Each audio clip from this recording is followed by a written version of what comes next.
Keep the Bible on cop. The Most High is my rock. TK. Rock. The Most High is my rock. Rock. The Most High is my rock. My rock. The Most High is my rock. In the name of Messiah, the Most High is my rock. Rock. The Most High is my rock. My rock. The Most High is my rock. Yeah. The Most High is my rock. I keep my Bible on cop. The Most High is my rock. No time for cupcake and the cutling. Hit the streets and start cutting. The Israelites are bubbling. The Israelites are coming. I don't celebrate Thanksgiving. You can keep the stuffing. It's pagan, disdain, it's vain, it's nothing. The European Union about to hit the button. And I feel sorry for you if you think the Lord is bluffing. That's why I hit the booth and I tell the truth.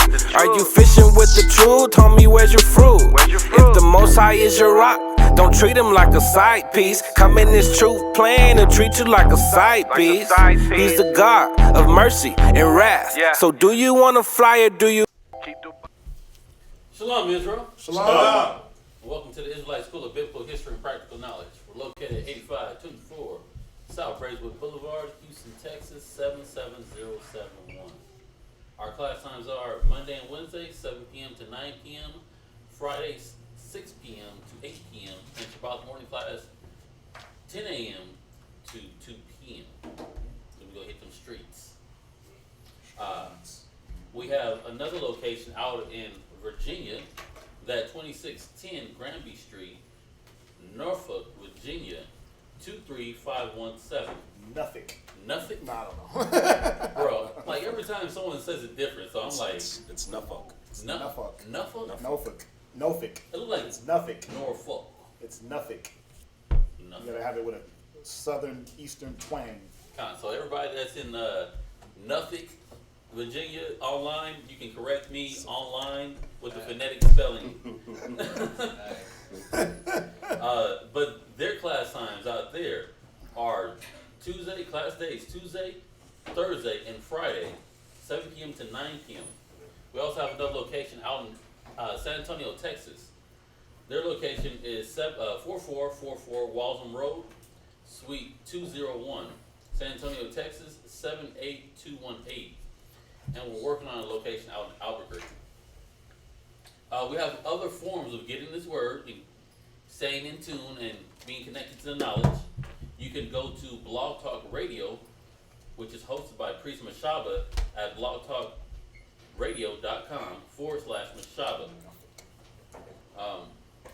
We also have other media channels, other YouTube channels.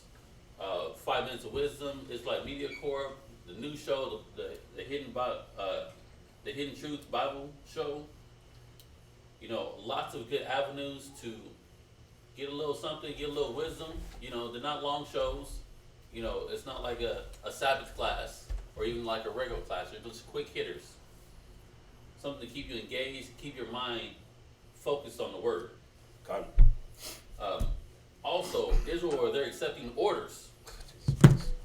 And they're introducing their fringed up subscriptions where you can get a t-shirt, a fringed t-shirt, and a headband, custom made headband and a custom fringed shirt for $75 for a monthly subscription, and it'll just come in monthly.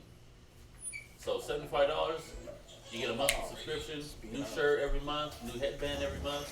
Or if you don't want a headband, you just want a shirt, you can just do $35 and you get a new shirt every month. So it's real dope, real convenient, and if you don't got it, if you're late in the game and you start seeing brothers wearing these fringed up shirts, you're gonna want to get in the game ASAP. Facts. Because when I see brothers walking through with these shirts, I'm like, dang, I need that, want that, gotta have that. Anyways, so you can find them at isbhpk.com/fringed up. So go ahead and check that out. We're having the Hebrew Academy. Those of you that are abroad, that are not here locally in Houston, you can we send out the Zoom link to you if you want to be involved with that and you're not already. Just hit up Priest Quatazop and he can get you added into that. For those of you that are in the Houston area, please come on through. We have drills every Tuesday and Thursday, starting at 7 p.m. to 9.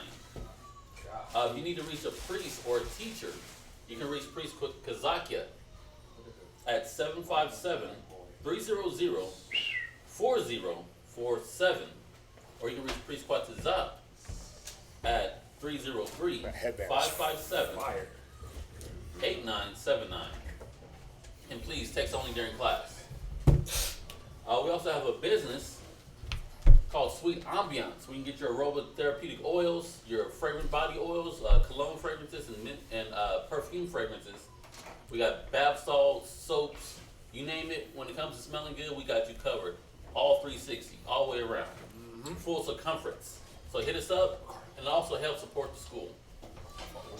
If you want to give any donations, you can drop that in the Wells Fargo account, which should be there on the screen, or you can send it through the Zelle. We are in need of apocryphers, Bibles, dictionaries, tables, desks, computers, sound equipment for street speaking, sound equipment for a school, a camp vehicle, a van, would be nice if you have it to donate, or if you have the means to getting it, or a good connection where we can link up with someone to get it. Just let us know, hit us up. You can hit Priest Quatazap up, and he'll let you know where you can send these items, or you can direct him who we need to talk to. And that's it for the announcements. Got a nice class for y'all today. Yeah, it's gonna be a women's class. So, and we're gonna go over. I know they did a class in VA. Just about. It was a women's class. What was it? Mastering your duties as a wife. And what we're gonna go over is, the title of the class is the fundamentals of being a wife. So we're gonna go over what is the qualification for a woman to be called a man's wife. Forget about sex. Forget about after you do all that, and you get this title. It's like a doctor, right? What makes a doctor a doctor? The fact that he has the white coat, stethoscope, and it says doctor on his jacket, or the fact that he can perform the duties thereof.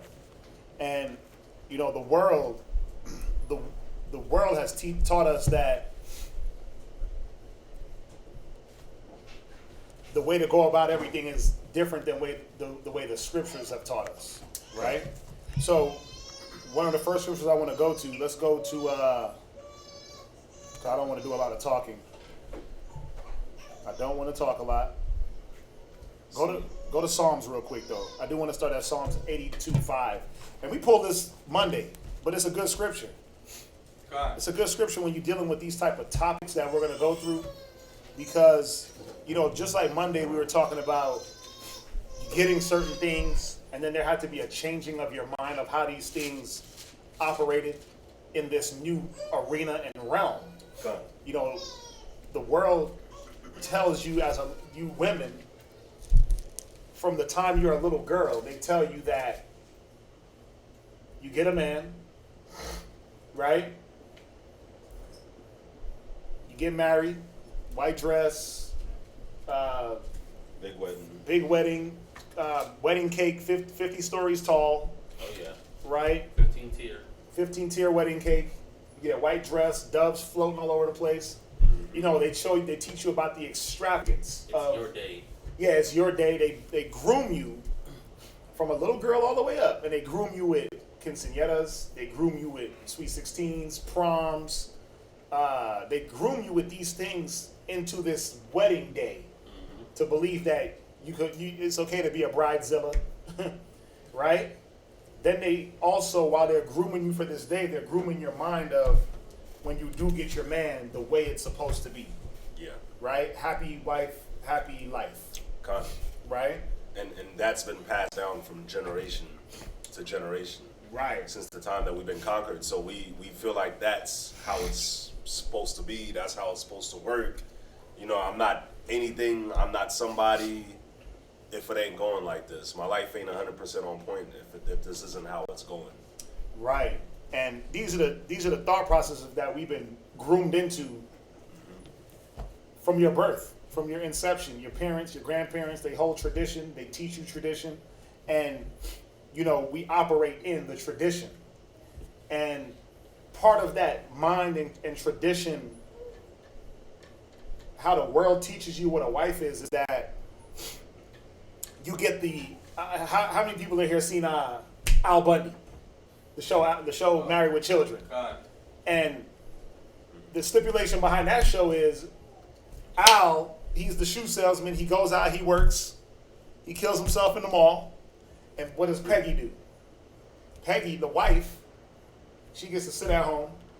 She gets to eat bonbons, right? He gets to give, he sits there disgruntledly, right? She holds her hand out. Wait right? for the money. And the money just goes out. Even the dog. The dog was taught that Papa Al has to supply everything. Right? And, you know, I use that show because I'm very familiar with that show where, you know, they'll say things like Peggy, nobody in their whole generation of women, her last name was Wanker before she married Al. And they say the Wanker women, not one Wanker woman in any generation has ever worked. Yeah, they have like generational levels of not working and contributing to their household. Yeah. You know, they pushed it. You know, that show was on TV damn near 13 years. But you know, they still push that mindset. And that's what I was going to say. Because if you look at, you had the Jefferson, the cartoons, the little, remember, you know, the Jetsons. The Jetsons. The cartoon, the Jetsons. Right. If you remember how that cartoon started, he'll be flying, and she wanted some money, and he opens his wallet, and she gives him the money, but she takes the whole wallet. Take the whole wallet, yeah. And gives him the money. Right, she takes the whole wallet and gives him a little bit of the money. So even when you look at Family Guy, I hate using the cartoons, but when you look at Family Guy, when you look at any sitcoms, it's the same thing. The men go out, and the women, they stay home. And that's what's been taught through, and that's what's being taught through society, through the ages, that the man has to go out, kill himself for the whole family, while the wife takes his money and gets her nails done, or she takes the money and gets her hair done. He still has to maintain the house. He got to maintain the bills. He got to make sure there's groceries, there's food, there's this, there's that. But you get to go on shopping sprees. And this is the thing that, you know, and what we're going to do, we're going to go through the scriptures and see, well, is that what the Bible promotes? Is that what the scriptures promote? Is that what it's supposed to be in the way that it's supposed to be? And we know it's not. We know it's not, but a lot of new sisters, a lot of new brothers, they don't understand the order of how things are supposed to be. Right? Give me that. Was it 1 Thessalonians, all things decently in order? 14. 1 Thessalonians 4 or 5. 4:30, something like that. 4:30. Give me. Or 5. It's in the same like little section as prove all Yeah. things. All things decently and in order. Give me that one. Go ahead. What is it? Thessalonians. 5:22. Oh, I was wrong. What is it? Okay, don't worry about that. We can get that, but go to Psalms for me. God. Go to Psalms. Psalms chapter 82. Right. Verse 5. Go ahead, read that for me. They know not, Right. neither will they understand. Right, and you know, I go here because if you're going off of the world's perception of what a wife, what qualifies you as a wife, the world don't know. 1 Corinthians. It's 1 Corinthians 15:33? 14:40. Oh my God. Right? Read it one more time. Psalms chapter 82, verse 5. Go ahead. They know not. See, the world doesn't know. The world doesn't know how a man should be a husband. The world doesn't know how a woman should be a wife. The world doesn't know the qualifications. They gave you the wrong qualifications on what made you a wife. Go ahead. Neither will they understand. And when you try to bring them the concept through the scriptures of, no, this is how it's supposed to be, Hashem Yahushua, they like, nah, we don't want that. Read on. They walk on in And darkness. what happens is they keep walking in this circle of darkness. They keep walking in this darkness, walking and doing what? They lead others into darkness. Yeah. That's why the scriptures say, woe to the leaders and them that are led of them. Right? Go ahead. All the foundations of the earth are out, of course. All the what? All the foundations Right. So of the earth. there was something that was foundational that a lot of us miss dealing with Adam and Eve, dealing with the creation of the woman. The woman was created for there was a foundational purpose between why the woman was created. Yeah. There was a foundational purpose. And once we get away from that foundational purpose, now go to Corinthians 14. First Corinthians chapter 14, verse 40. Right? Let all things be done decently and in order. Right. We start to lose the decency. Damn. We start to lose the decency of how we're supposed to operate towards one another. And we start to lose the order. Now, if we lose order, then what are we in? Disorder. We're in disorder. We're in chaos. We're in confusion. The Most High is not the author of confusion, but peace. So, if the Most High is not the author of the confusion in the household, we know who's the one that's promoting that disorder and that chaos.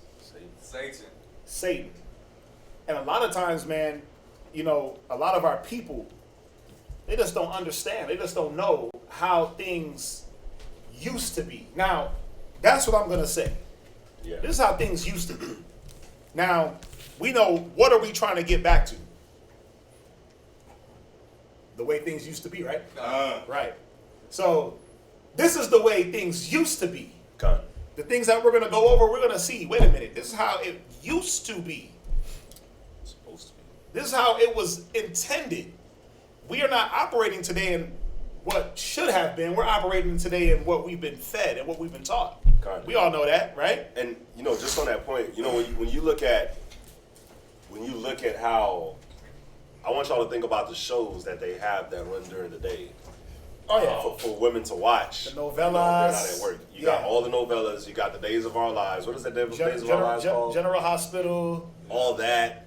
You got the talk shows with Wendy and Wendy Williams. You got all these different shows that run in the morning where in America, they tell you that the woman stay home, she don't work.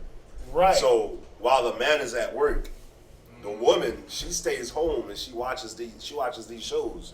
She watches all these talk shows, and they influence the mind. And then after she's done watching the talk show, and they're then influencing her mind and her decision making and her judgments, then she watches some novellas, or she watches some Days of Our Lives, or what is the novella in the Days of Our Lives thing called again? They're called soap operas. They watch the soap operas, and then they get overly emotional, and then, bruh, Esau knows what they are doing.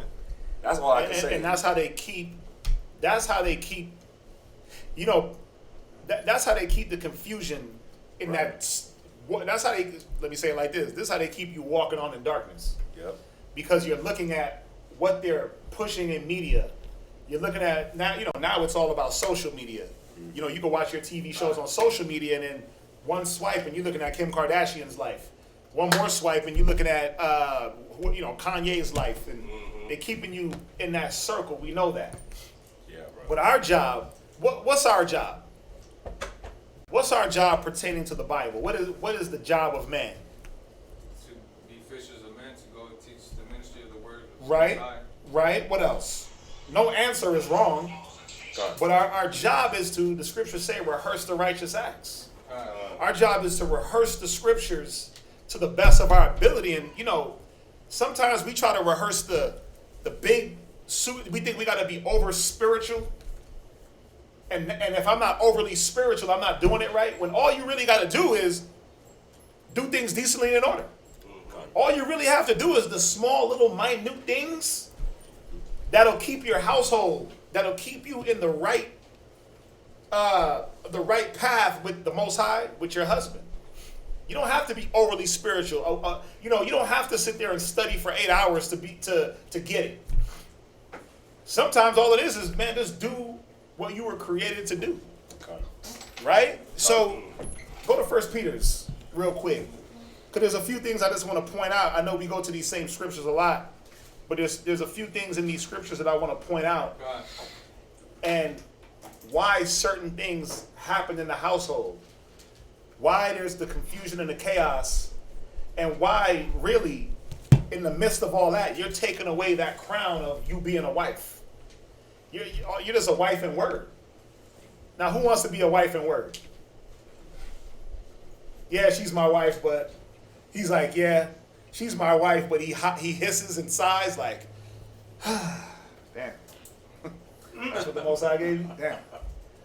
Right? But think about it. Who wants to be a man in just word? Like, oh yeah, he's a man because he has the male genitalia.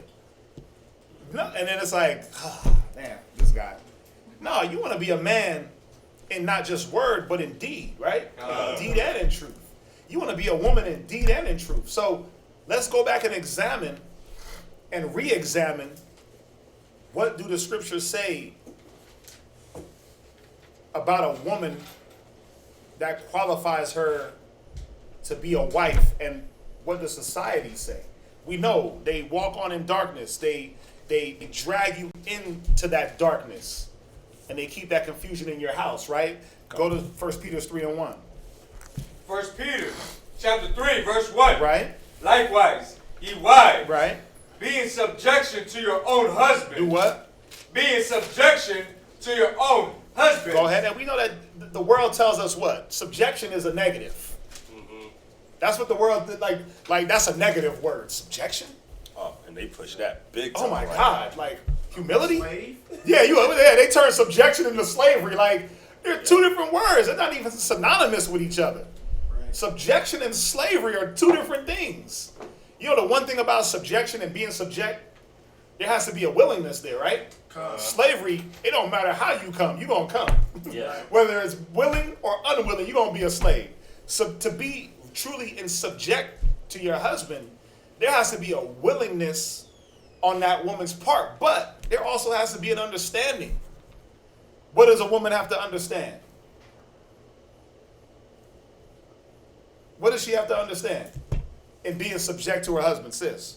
That the husband is over her. He's the head.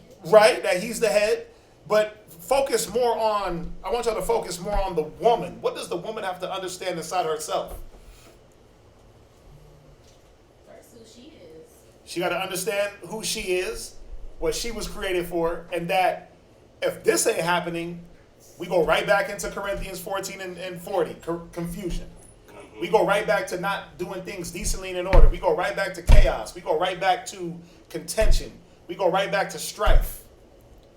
You see that? So you have to understand, wait a minute. Somebody look up the word submission. You had something? Well, I was going to answer this. It's Yeah. an order. It's an order, right? It's an Right. order. Yeah. But that has to be understood. That has to be understood on this woman's part, that in order for me to reap the benefits and the blessings here, I got to do something over here. But a lot of times, what do we want? We want to get the blessings here and not do our job here. Or I'm going to skip this part right here. I ain't going to be subject to him, but I'll be subject to everything else. And that's going to work. Right? I'll be subject to the brothers. I'll be respectful to them, but I'll disrespect my husband. I'm going to overstep the boundaries with him. And, I mean, do you think that the Most High is looking at that like, oh, well done, righteous and faithful sister? Well done, daughter of Zion. I think the Most High is up in the heavens talking about well done, righteous daughter of Zion? When things are out of order? Hell nah. I got that definition for you. You got what you got? Yeah, The definition to Derek? subjection. Uh-huh. The act of subduing, the act of The act of subduing, right? Now on Monday we talked about subduing your own understanding in 2nd Ezra, right? Subduing is just to, when you subdue, you put your thought to the side, your way of doing things to the side, understanding what? That way is either not needed, it's not correct, or it's not beneficial. Right? Go ahead. The act of vanquishing and bringing under the dominion of another. Right. So now let's ask ourselves this. When 1 Peter's 3:1 comes into play and it says submit to your husband, in all actuality, really what are you submitting to? The law. You're submitting, like the scriptures say, like it says in Hebrews, bringing bringing all thoughts into subjection to Christ. Right. Right? You want it? Are you there? Oh, no, I had a you got scripture. something? I'm perfect with that. Yeah, what you got? Go ahead. Somebody give me Colossians 2:10, and the scripture you're looking for. It's The subjection. yeah, it's Somebody give me Colossians 2:10, and it's Colossians chapter 2, verse 10. this right here is one of my favorite scriptures. Go ahead. And ye are complete in him, which is the head of all principality and power. So we understand that the head of all principality and power is Christ. Read the scripture from the top. Colossians chapter 2, verse 10. Go ahead. And ye are complete in him, which is the head of all principality and power. The scriptures say you're complete in Yahweh Shai. You know, a lot of us, we live our lives and we feel incomplete. We feel unfulfilled, unaccomplished, like we lacking something, the same way we felt when we were in church. Like, man, there was something missing. Even now, you'll be in the truth and you'll still feel like, man, there's something missing, but what is it that's missing? It's because what's missing is that you're not doing what you were made to do. What you were made to do, being a woman, you're not fully functioning in that arena 100% yet, and that's why you'll feel incomplete. It's the same thing as a man. If you're not fulfilling your order and you're not doing the duties that you were meant to do as a man, you're gonna feel incomplete because you're not doing what you were made to do. So when you look at it now, you know, especially this class pertaining to a woman, if you want to feel happy, you want to feel perfect, wake up and it don't matter, just every day is bright and sunny, well, you got to do what you was made to do. You got to do what you were created to do, and move in that same order that Yahweh Shai laid down, not the order that the white man gave you, not the order of this kingdom and this society. right.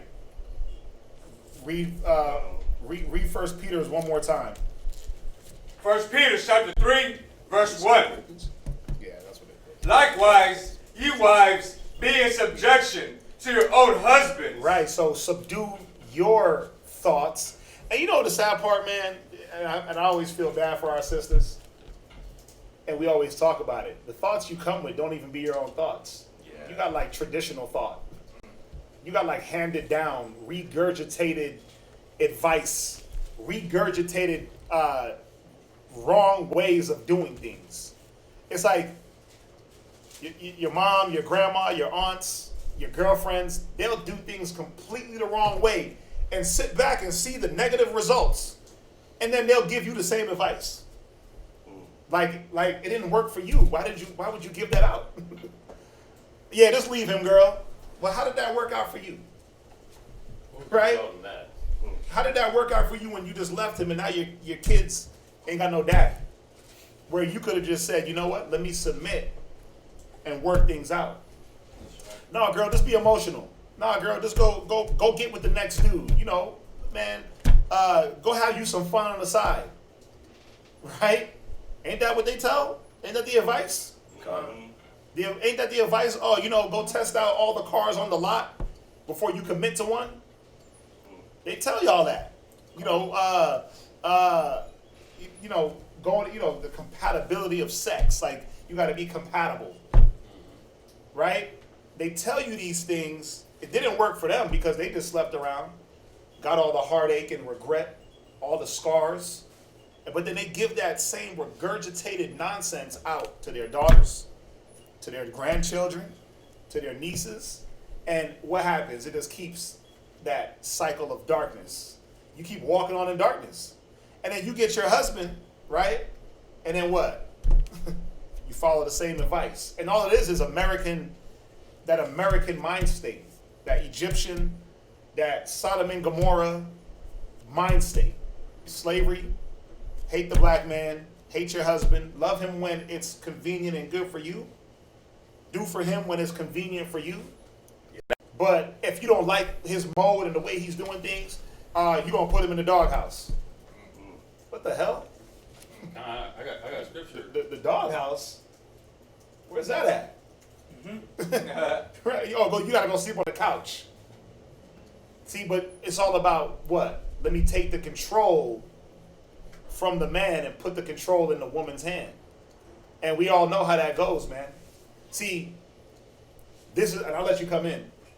This is the problem, is control. We're jousting for control, but the control was never, ever, ever, ever, ever, ever in any time frame a good thing for a woman to have. Not total control. Especially not over her man. Especially not over their situation. Especially not if they're dealing in the realm, if they claim to be Israelites and followers of Christ. You think that if Yahweh Shai had a woman, she'd be just leading them about? You think if Yahweh Shai was dealing with a woman, she'd be punking him and putting him in check? Like, nigga, you're going to be in the dog houses. The foxes have holes, the birds have nests, you got the couch. You think that would be the thing? Like, come on, man. Nah, of course not. So you women can't think that the man you have, because he's not Revelations 1:13, Christ himself, that you can operate in that way. You got to understand that that's not going to get you to what you need to be. It's not going to get your household to the level. You're just going to be floating on wondering, like, when is it going to be our turn? And it never will be. It never will be your turn. Your house will never be blessed. It'll never grow beyond a certain level. It'll be stagnant. It'll be, again, contention, strife. What'd you have? Oh, I had just on the point where you were saying, you know, that regurgitative knowledge and wisdom from your auntie, your mama, your homegirls in the world. If someone could give me Ezekiel chapter 16 and verse 44. Because like the scripture says, the wisdom of this world is foolishness. And the whole reason why we left the church, we left the streets, and start coming to class and getting back into the book is to find the old way, to find that old path, like it says in Jeremiah. You know, to come back to the way we used to do things and to come back into that good graces with the Most High. But read this. Ezekiel chapter 16, verse 44. Go ahead. Behold, everyone that useth Proverbs shall use this proverb against thee. Read. Saying, as is the mother, so is her daughter. So think about all the generations of bad mistakes, of not using the wisdom of the scriptures that your women, ancient women of the past, here in America, has passed down generation after generation after generation after generation, all the way back from slavery when they were doing the buck breaking. Because when I started really going into detail about how the buck breaking went down, that was some horrible stuff. And they did it right in front of the women and the kids, so that the women can raise their child to say, hey, don't go this way because this is going to happen to you. To raise their girls to say, hey, you need to be strong. You need to be the leader of the house. So the roles just kind of went like this. Like he was saying, the whole world is out of course. The whole order just got flip-flopped. Only because out of necessity, a felt of necessity. But that wasn't the way. And the whole reason why y'all are here online, y'all are here in this class, is so that we can get things right again. That's why I pulled the scripture, because that's what's said. As the mother is, so is the daughter. And then even going all the way back to the beginning, like Eve. Eve wanted the power. She got that knowledge, and she wanted to run things. And she got Adam to kind of follow along with her too. That was a no-no. He says everyone will use this proverb. As the mother is, so is the daughter. and it's been perpetuated through the generations. But right now, we got to break these curses. We got to come out of these curses, right? So we got to get back to our traditions. Get back to the way things, the way Most High wants things. Watch. No, that's all I had on that. From there, hold it. go to Proverbs 31. You know, 31 just and verse 10. just on the point that just on that scripture that S.O.W pulled, you know, we gotta remember where we're coming from as a people. We gotta remember who raised us, who taught us what we know. How do we know the things that we know? Like where do we get this from? Who taught us how to be men? Who taught us how to be women? Or if nobody taught you, you still was taught. If nobody sat you down and showed you nothing, you still was taught because you watched and you saw how things was handled and how things was dealt.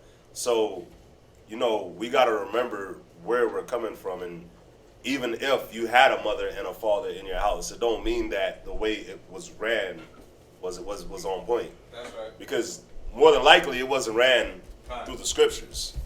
So It definitely wasn't. yeah, so it wasn't ran right. And don't your parents always tell you, I want you to be better than me. I want you to do better than me. I want you to go farther than me. Don't they always say that? So, okay, if you really want to actually do that, then you gotta remember that we're a new creature now being in the truth. Old things are done away with. So we have to learn, we have to put off that old stuff, that old thinking. Because like the scripture he pulled, we learn from our moms, we learn from our aunties, we learn from our grandmothers. Who learn from who? Or you know, your uncle, your father, your brother, your sister. You learn from the people that was before you, but what and who did they learn from? They learned the ways of America. They learned the ways of the white man. And it wasn't on point. They learned, listen, you got to understand that the ways that we were taught to do things those are the ways to keep people enslaved. Mm-hmm. It was the way to keep the black man subdued underneath the woman. Why? Because a black man in power, a black man that controls his family in righteousness and controls his children, that's more powerful than any weapon. They know that. The black family, the Hispanic family is the most powerful thing on this earth when it's done in order. And there's a reason why they gave the woman, and not just black women, they gave it to white women first, right? And then through equal rights and all that crap, they were like, oh yeah, we might as well give it to the black chicks too, right? But y'all took it, it's been taken to this level almost of no return where when you listen to these rap chicks, it's like, you can't look at me unless you pay me. You can't even breathe my air unless you got duckies to pay me, right? Right. And then what happens is any little chick that a man approaches, any little woman a man approaches, it's, well, I need this paid, right? Here, this is my Cash App. Send me something, right? That was a big thing for a while. Like, send me something through Cash App. I need this bill paid. You can't get with me unless you're paying light bills and paying rent. Oh, girl, I got one to pay the rent. I got one for this. I got one for that. But the thought and what I want to hit on in this class is, you know, we're going to be talking about, and it is carnal, but again, when it's out of order, it throws the whole spirit off. We're going to be going into Proverbs 31 and finding out, was a woman supposed to be like Peggy Bundy, sitting home, not doing anything, eating bonbons, fake vacuuming, right? You know how she used to hear the Dodge pull up and she would fake vacuum. Oh, and then he looked with the plug in his hand, it's not even plugged in. He'd be like, Peg, what's going on here? She's like, oh yeah, he's like, the vacuum ain't plugged in, homie. Right? But some women these days don't even have the audacity to fake vacuum. You just like, nigga, you do it. You gonna have to go work. You gonna have to bring all the money. You have to pay all the bills. You have to clean the house, take care of the kid. Like, there's been a mind state pushed to our women that all you're good for is to sit around and be pampered. That you're supposed to be catered to. Now, I'm not saying that we're not supposed to love our women. Absolutely. That got nothing to do with that. Right. Loving you has nothing to do with pampering you. Right. Two different things. And even the way that y'all think y'all are supposed to be loved, you don't get when we come with the correction, when we come with the scriptures on both ends of exhortation, correction, building you up. You look at that as at a negative because, again, the world taught you that what was correction and love? Love was flowers, box of chocolates, right? I should have bought you flowers. Go ahead, sing it, right? Love was a nigga bending backwards. His back was bent backwards, the opposite way, to give you whatever you wanted. Like he was supposed to make you happy. Now let's go to Proverbs 31 real quick and verse 10. Proverbs chapter 31. We're gonna go through this in detail. I want you to understand this Proverbs 31 chapter. It's here for a reason. This was a woman. Y'all understand? God. This was a woman giving these instructions to her son on what to look for in a valuable woman. And what to look for to be able to say, you know what? That's your wife. It wasn't if she can't use your comb, don't bring her home. It was if she ain't doing these things, keep her ass in them streets. Bring it out. Read. Proverbs chapter 31, verse 10. Right? Who can find a virtuous woman? Now, that's a question being posed. Who can find one? Well, you know why it had to be posed? Because a lot of people don't know what to look for. Think about it. A lot of men don't know what to look for in a woman. You know, a lot of men don't know. It's not about the carnal looks and the physical, her body, because that's what we've been taught to look at, right? How wide it is, how round it is, if it's an apple shape, if it's an onion shape, right? Oh, it's a heart shape. Like, that's all we know, like the shape of the booty. You see, that's what we've been taught. You got cats that can spot D cups from a mile away, but he can't see the demons on her from 5 feet away. It's like, you can see the D cups, but you can't tell she got spirits all on her. You can't see that she ain't the one for you. And that's why you can tell that it's D cups from far away. Right, you can't see that. Demons. You can't see that she's about to be a damn harlot. You gonna get with her, she gonna leave you, sleep with your homeboys. Like, you can't see that, but you can spot some D cups. You know the shape of the rump. As soon as she hop out the car, you're like, oh, that's an apple bottom. Gotta get that. Oh, that's an onion booty. Gotta get that. Right? So, and us as men, we've been taught the wrong way to assess a woman.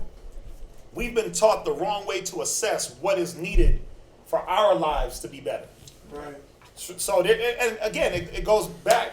It's without saying the foundations of the earth are destroyed. We all been taught to walk in darkness. We all were taught not to look for the right thing. So this question is, who can find one? And you got to ask yourself, as a woman, are you one? Well, let's find out. Read on. For her price is far above rubies. Go ahead. The heart of her husband doth... This right here, this first scripture, verse 11, is about to shut down everything that you've ever been taught about a woman's role and a man's role. Read.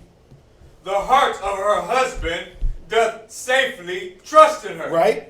So that he shall have no need of spoil. Look up the word spoil. Damn. Look up the word spoil. Good. And I'm going to look it up in the Strongs. Spoil. Right? What you got? To pull asunder. To Right. tear. Right. To strip. To peel. Right? To plunder. Right? To strip by violence. To It says to rob. plunder. To plunder. Right? Check this out. Right up in the Strongs, verse 11, right? Proverbs 31 and verse 11. I'm using the Strongs because when you read this, and then when you read it all in context, you're like, oh, I get it. It said, he have no need of spoil. What do you take in war? When you go to war, you take what? Spoils. You take spoils, right? So now let's think about it. It says his heart trusteth in her that he have no need of spoil. Two things. A man ain't got time to sit back and think about, like for instance, you got time to sit back and think about garments? No. You like, oh man, what am I gonna wear tomorrow? I gotta go, man. I need shirts with fringes. You got time to think about that? Nope. You got time to think about that? Live. I definitely ain't got time to think about that. But who's supposed to be thinking about that? Who's supposed to be thinking about those spoils?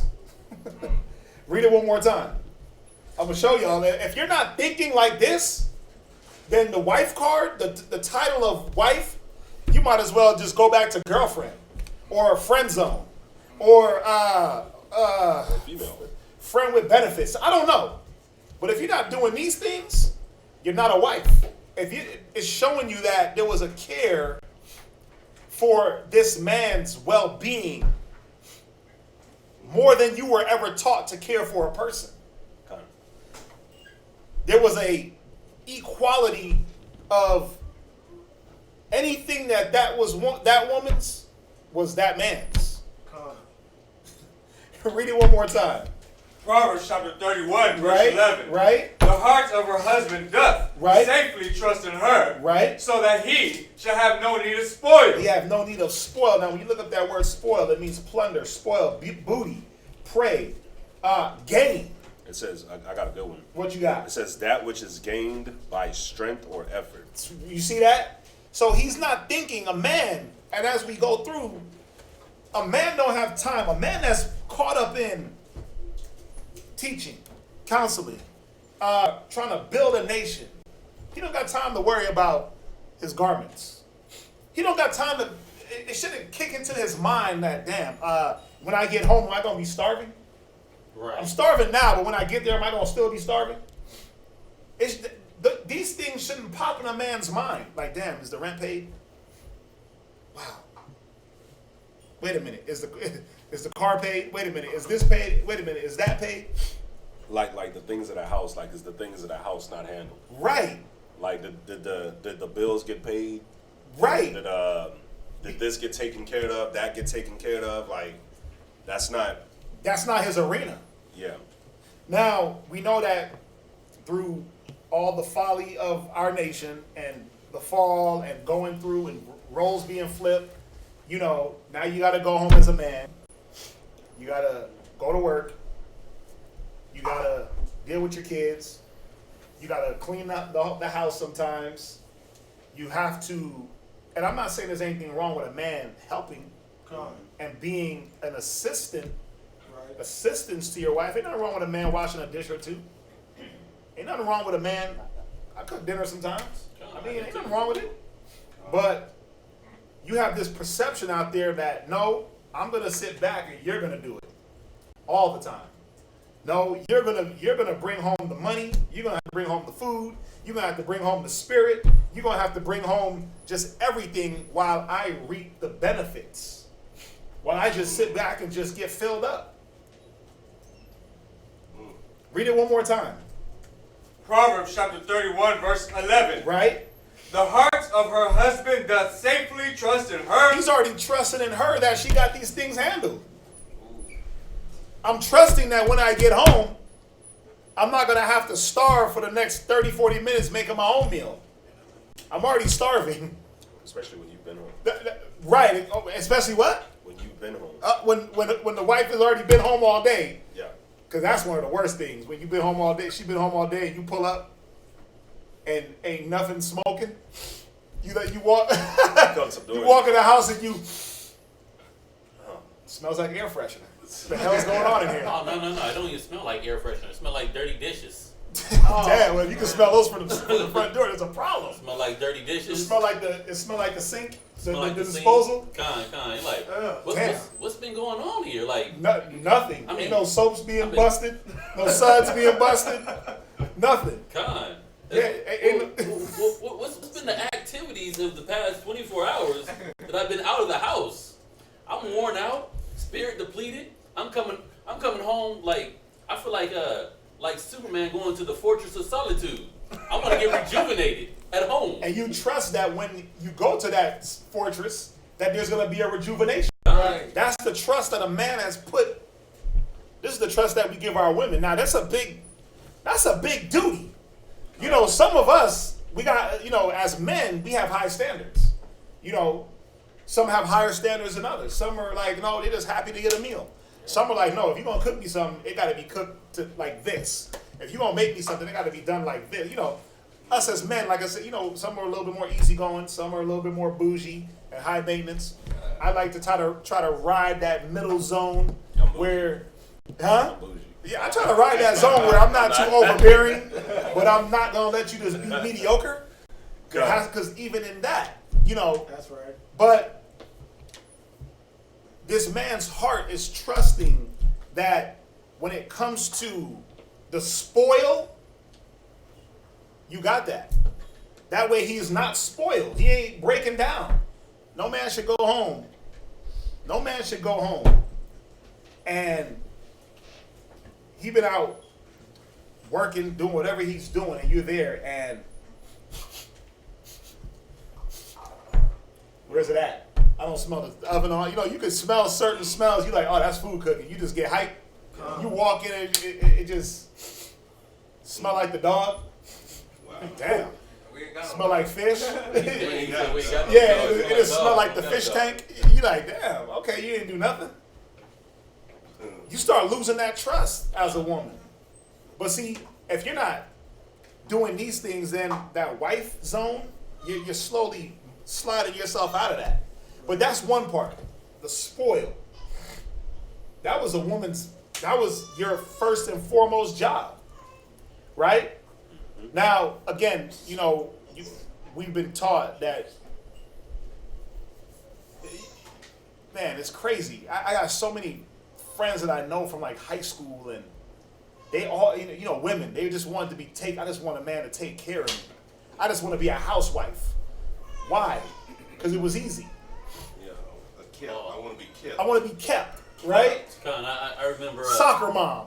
I remember there was a chick, back in high school. She used to say, "I just want a man that'll do whatever I tell him to do." Read. That's all I want. Is that too much to ask for? Him just do whatever I ask him for, or I tell him to do? I'm like, you want a slave? Basically. No, I just want someone that's gonna take care of me and do whatever I say. That sounds like a slave. What? I mean, that sounds like slavery to me. But that's what it seems like you women want to bring your man back into, a slave mentality, a slave mind where he does everything. He jumps. No, you say jump. He says how high. No, nigga, that's not high enough. He already busted his head on the ceiling trying to provide, but no, that's not good enough. I need more. I need you to now give up all integrity and manhood. Yeah, he provides, he brings everything home, but now you want him to be soft, right? And buttery like the cats in the world. And when I say soft, you want him to be effeminate. Yeah. You want to try to, that's the goal of all the agendas that are going on, that's the goal, is to effeminize the black man. Con. And to masculinize you women. Black Lives Matter is about making women strong. Giving y'all that masculine ass spirit and making men it's easy. You don't have to even degrade a man. You just throw him to the side. When a man is not being used for his purpose, man, it's depressing. You ever see that old lion that roar? The ones in the zoo, they just be sitting in the zoo. They can't hunt. They can't roar at nothing. They just sitting there depressed as hell. Like, man, this can't be life. But when y'all try to take us up out of our zone, you wonder why there's, again, the contention, the stress, the unhappiness, the uneasiness, I'm gonna roar at you real quick and strike out because you're taking me out of the zone. On the point that y'all was just saying was that this is what a woman wants, right? The funny thing is that they don't know what they want, because if you just observe, right, when a woman ran a man and that man did everything she wanted him to do, she had no respect for that man. She had none. That was the woman that was most likely gonna cheat, because she was gonna. Women are attracted. They're more attracted to men that they know they can't control. Strength. They want strength. They want strength. They want that alpha. So if you're a woman and that's what you want from your man, you want to be able to control your man. You want to be able to sit down and just let your man do everything. And understand that you're not that's not really what you want. That's what the world is telling you that you want. And then what's gonna end up happening is once he starts doing that and you have him in the palm of your hand, you're not gonna want to be with him because he's not gonna be a man anymore. And then he's gonna be and then they go get with the man that is the complete opposite. Well, and in the way of yes, he's strong and he's a man, but now he's overly strong, where he's beating on you, punch you in the face. He got no balance. He's like women always want those bad boys. Back in the 80s, it was the bike riding guy. He was the bike rider with the tattoos. I love you, mom. Right? But now what do they go get? They go get the thug, the gangster, because that's what a man is. Right? The cat you had, you ran him over. He was too soft. Now you got to go get a man, and because a dude sags his pants and totes guns, you see how it's all wrong. No matter what, you can't escape a bad situation. Yep. You know what's funny on that is going out to get the thug. Man, these are homo thugs. Yeah, they soft as hell anyway. Pants sagging. Come on, everybody know what that was about. That's about being gay, showing other people in jail that you about getting poked in the butt.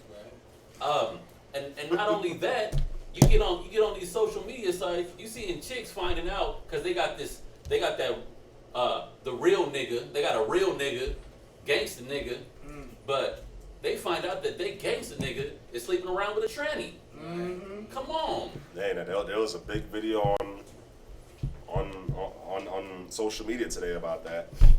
You had two gangsters from Chicago, two gangsters from Chicago that they pretty much ran a train on a tranny. Yeah. Moving on. You again in the mind of, if we're going back to the way things were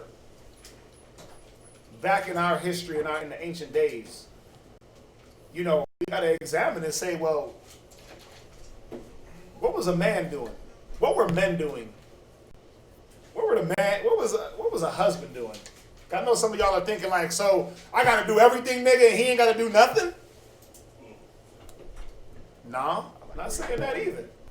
Let me show y'all something. Now we know the story of Tobias, right? Are y'all familiar with the book of Tobit? And read it and understood what was going on? So we're gonna skip. Go to Tobit 2 and 9. If you haven't read it, check it out. Yeah, very good book. It's a quick read, Yeah, read that. Will do. Tobit, chapter 2, verse 9. Go ahead. The same night also I returned from the burial. Actually, start at, let's see here.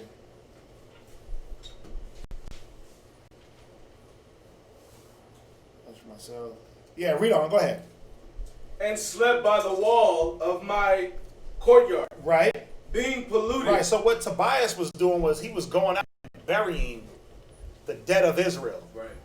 Because by the king's decree, they were slaughtering Israel and just leaving them in the streets. Like it says in Revelations, their dead bodies would be in the streets. Okay. Like it's, he quotes back on Amos, but they weren't, by decree of the king, able to have proper burials for the Israelites. So Tobias was going through and sneak burying his people. Right? So in this good act that he was doing, and mind you, he was not getting paid. Tobias was not getting paid for burying these bodies. At least it don't say that. No, he didn't. Go ahead. And my face was uncovered. Right, so he was polluted, his face was uncovered. Go ahead. And I knew not that there were sparrows in the wall. Right, so he was leaning up against the wall, sleep. Sparrows were at the top of the wall, face uncovered. Go ahead. And my eyes being open, the sparrows muted warm dung into my eyes. So he dropped a poo, it hit him in his eyes, right? Go ahead. And a whiteness came into my eyes. Right, so you know how they try to tell you that when bird poops on you is good luck? No, sir. Go ahead. And I went to the physicians. And he went to the doctors, read. But they helped me not. They couldn't clear his sight. Go ahead. Moreover, Achaiarias did nourish me. Right. Until I went into Elamias. Read. And my wife Anna right. did take women's work to do. No, she sat at home with me. Did take women's work to do. No, she was like, nigga, get your sight, go back to work. Did take women's work to do. She panicked, she cried, how we gonna pay the bills, what's going on? Did take women's work to do. So she took woman's work, right? So let's go back to Proverbs and understand, what is it talking about women's work? What is it talking about women's work? And did they work? Were women supposed to work, or were they supposed to sit at home and be lazy as hell and depend solely on their man? He got the car note, he got the rent money, he got the light bill money, he got the water, but damn, ain't no more food money. You know, need to get some overtime. Yeah, go get overtime, my Yeah. G. Yeah. Go get overtime. Oh, but I want to go out. Oh, we gotta have going out money, right? Party till we party money, right? Get faded money. We gotta have all this money, but it gotta come off the back of one individual. I mean, come on, man. Let's be even real. In this society, a one-person income ain't doing it. It's not. It's really not. A one-person income ain't making it happen.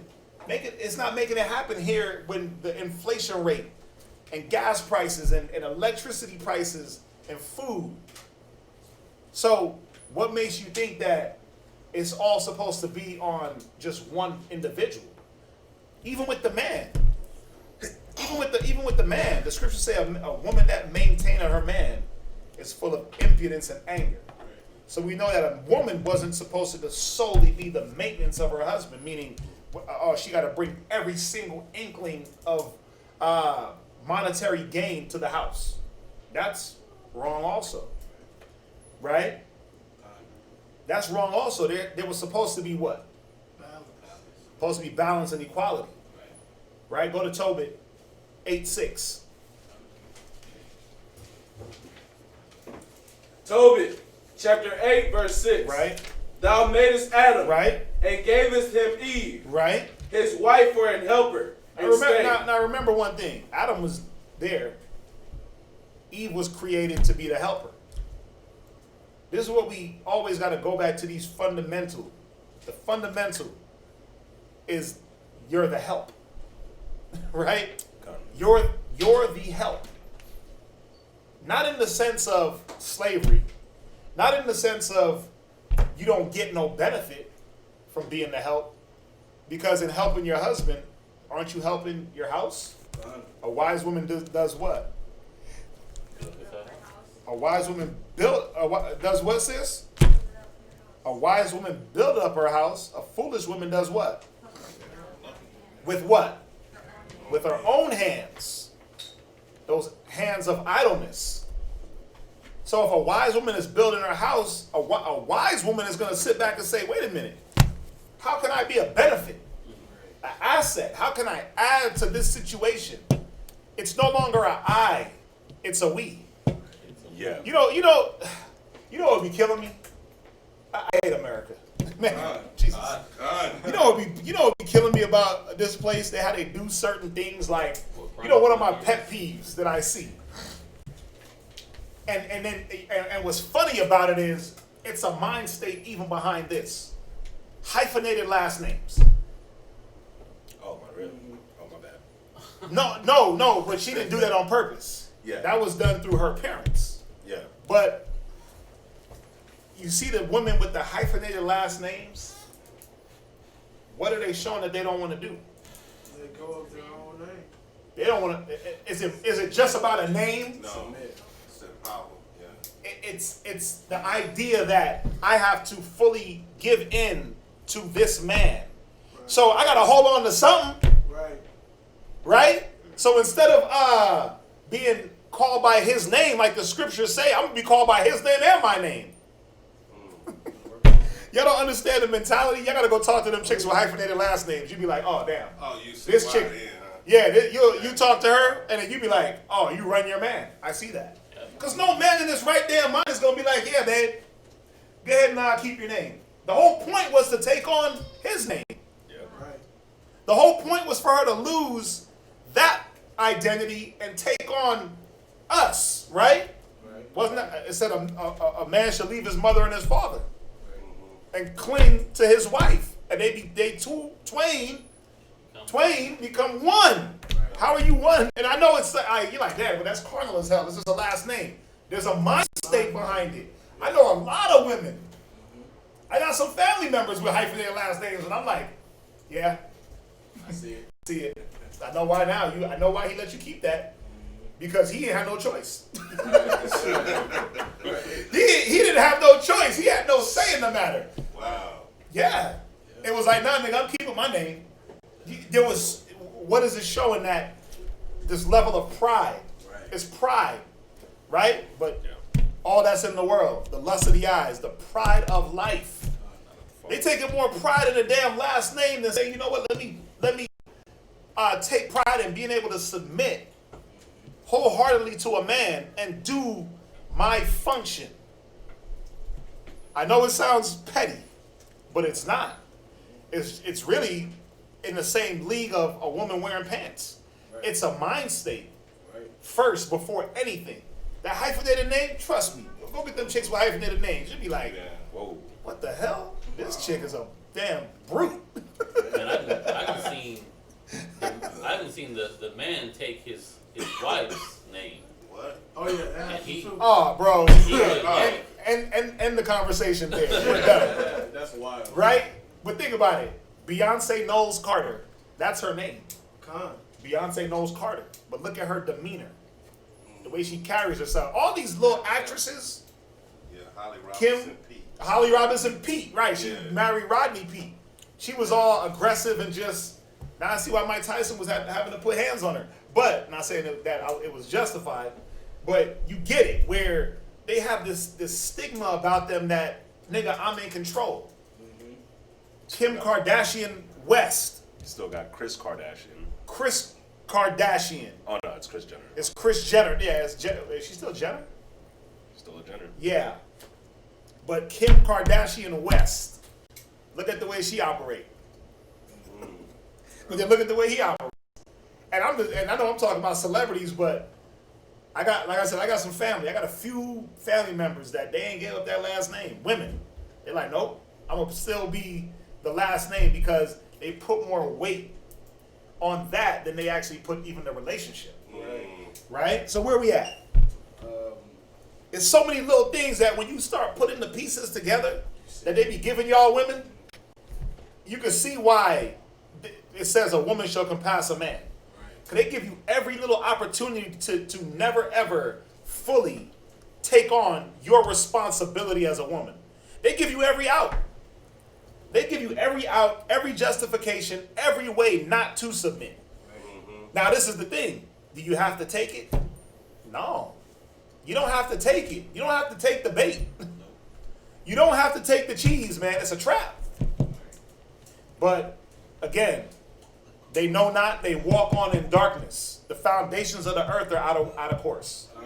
Where you at? Tobit, chapter 8, verse 6. Right, read verse 6. Thou madest Adam, Right? and gavest him Eve, Right? his wife for an helper and stay. Go ahead. Of them came mankind. Right? Thou hast said. Right, that's it on that. Let's see here. Asking not to be an adversary, and I know that the brothers in the front of the class and in the streets do a lot, and that's not the ones I'm asking about. But what is the head's role in marriage? Well, that's gonna take me off the topic. That's a whole nother. That's a whole nother topic. What's the man's role in marriage? We hit that a lot though. And we go into that. I mean, listen. Today is sisters getting gone into. We go into brothers all the damn time. All right. So I'm not trying to avoid your topic or your question, but we go into the man's role all the time. Truthfully, the man has a bigger role. The man has a greater responsibility in a marriage. More is riding on what he does, and he's the one that is responsible for the guiding of everything, no matter what. He's the general contractor. The wife, she got her little area of expertise, but he's the overseer. So his role as the head is just that. He's the head. So he's supposed to be the guide spiritually. He's supposed to be the spiritual leader. He's supposed to be able to the scriptures say the greater thou art, the more you humble yourself. Yeah. So he's supposed to have a level of humility where, okay, my wife is getting into this spirit. Let me back down, meaning let me not add to the fire. Let me condescend real quick, show her, teach her. There's so many things a man is supposed to do. God, can I get just one on that? Go ahead. Somebody give me Matthew 12 and 29.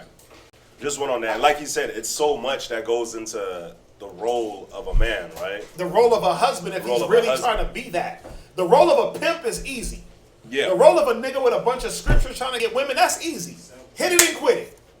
But a husband? Oh, man. I mean, like I said, we have to change topics. God. So maybe we can put something together. I'll let him get the scripture. Yeah. But we can put something together for the sister's question and to edify on that more. But go ahead. Matthew 12, 29. Matthew chapter 12, verse 29. Go ahead. Or else, how can one enter into a strong man's house, right, Ooh. And spoil his goods? Nice. Except he first bind the strong man. Go ahead. And then he will spoil his house. So everything encompasses the strong man, right? Encompasses this head. Like, if you think about it, Esau knows this. So one of the first things that Esau did was get the man out the house. Make sure that there's broken families, broken households. Right, men don't know how to be men. Trust me, it's a lot. Like you said, we'll have to go into a whole class. But this right here kind of sums it up, because the goods, right? A strong man's house and the goods that get spoiled. The goods is the wife, the goods is the kids, and then everything else that comes after that. Everything gets spoiled. If he gets touched, everything is going to get spoiled. Because if the woman doesn't have a head, then she's open to so much. Mm-hmm. If she don't got her head on her damn shoulders, gone. And then if there, of course, we see the examples of that now. There's no man in the house, then those kids, they coming up. Once they get to a certain age, that's it. Once they get to a certain age, that's it, man. The mother can only do so much before that child just really goes left, because there's no, especially for a young man, there's no strong authority in that house, Right. Yeah, the man. Listen, at the end of the day, the man, a real man, that's trying to build his family, his nation, he's responsible for all of it. Yeah. There is no part that he doesn't know. Let's jump back. Go back to Proverbs. Let's go back to Proverbs. We got 45 minutes. I don't want to be here all night. Go back to Proverbs, and we're going to start. Read verse 13. So it says that Tobias, when he fell into dire straits, he was blinded. Mind you, he wasn't going out getting paid to bury bodies. No. Yeah. His wife was like, okay, this dude's blind. Let me go take on something to provide for the household. She didn't sit back and wait for him to get evicted. She didn't sit back and cry like, we ain't got no food, you worthless nigga. Right? She seen the situation, and what did she do? She went out and she worked. Read verse 13. Proverbs chapter 31, verse 13. Verse 12. Verse 12. Right. She will do him good and not evil all the days of her life. Right. So, her doing good, it says a wise man foreseeth the evil. So what was she doing? What is your job supposed to be? You as women are supposed to foresee evil. What's going to befall my household? You know why? Because if your man is out trying to build a nation, trying to build brothers, trying to build other people's households in a way of by way of the Spirit, not saying that he's going to neglect his own home, but who's supposed to be even more watchful? Isn't it that wife? She's supposed to be the tower against death for him. Right. Who's watching his back? If he's watching everybody else's back, who's supposed to watch his back? Her. She will do him good and not evil all the days of his life. So she's proactively thinking, not waiting until it gets bad, not waiting until it gets worse, not waiting until the point of no return to act. She's already acting. Right, watch, read on. Verse 13. Right? She seeketh wool. Wait, she does what? Seeketh wool. She waits for the wool to come to her? seeketh wool. She just sits back and just wishes that it's going to happen. Seeketh wool. She's actively looking for wool, right? Actively looking for something to put her hands to. Go ahead. And flax. Read. And work it willingly. Wait, what? Work it willingly. No, he gotta force her and threaten her. Work it willingly. It gotta be something in a dangerous situation for her to act. Work it willingly. So there have to be a willingness, but where does that willingness come from? Once again, with her hands. Well, the willingness comes from the understanding. What is my goal? What am I put here for? What is he doing? Now, I'll hold that thought. Read on. Verse 14. She is like the merchant ship. She's like the what? The merchant ship. What does a merchant ship do? Import and export goods. Import and export. It's bringing goods, right? A merchant ship is bringing goods to be consumed, to be dispersed, right? Now, is she an empty ship? No. She just an empty ass vessel. She's the weaker vessel, brother. So she got nothing to offer. A merchant ship ain't a merchant ship unless it has merchandise on it. Right. Other than that, it's just a damn rowboat. Right? That's it. She is the merchant ship. Go ahead. She bringeth her food from afar. Meaning what? She ain't gonna come with excuses. It's the distance. Like the scriptures say, the slothful. There's a lion in the way. There's a lion in the streets. I can't go that way. I can't do that. She's already eliminated excuses from her thought process. Yeah. It says she's coming from far. Why? Because it ain't about what's convenient. A lot of y'all operate in convenience, like, well, what's convenient is this, and then you sacrifice the spirit of communication, delegation, unity, counsel. You sacrifice those things for convenience. Yeah. And that's not what the Most High wants from any of us. That's right. Go ahead. Verse 15. She riseth also when it is yet night. Wait. Is this saying that she's hitting the club? She rises at night? Hitting the bar. Girl! So she took a nap all day. She rose at night, got dressed, and she about to go hit the happy hour? Wow. Read? And giveth meat to her household. Man, think about it. She's rising at night. She's making sure that she's moving. Because as we go on, we're going to see. Sleep ain't on this woman's mind, bro. She up before everyone else. She up before everybody else and going to bed after everybody else. Taking care of the house. Bringing the merchandise. Bringing the goods. Again, I grocery shop. I love grocery shopping. For me, it's therapeutic. There's certain things you do. Like, for me, it's grocery shopping and laundry. For him, it's dishes. He does dishes. I do Sweeping. I like dishes too, but my thing is laundry and grocery shopping. I go in the grocery store, I take these very headphones, plug them right in, boom, music, and I push my cart through every aisle. Even if I don't need nothing in that aisle, I just browse. I just dum-dum-dum-dum. Right? I'm looking and I'm like, oh yeah, that's dope. Damn, I need that. No, don't need that. And I'm just going aisle to aisle. Down every aisle. I start in the produce and I go all the way through Kroger like this, zigging, zagging. And I hit every aisle, then I hit the other aisles that go this way. Right. And I come back around, boom, right to the self-check. Like I got it, it's a program. But it's, for me, you just need like your little escape. You need that. The laundry room is my other one. I'd just be sitting there just doing laundry, man, just sorting clothes. Plus, I'm very meticulous. I'm anal about my laundry. So I have my zones, right? Correct. So is it saying that again, solely, a man ain't supposed to be just doing nothing? Well, Tobias, he was burying bodies. He was sacrificing his free time. But what did his wife see in that? She seen the work. She seen the love for his people.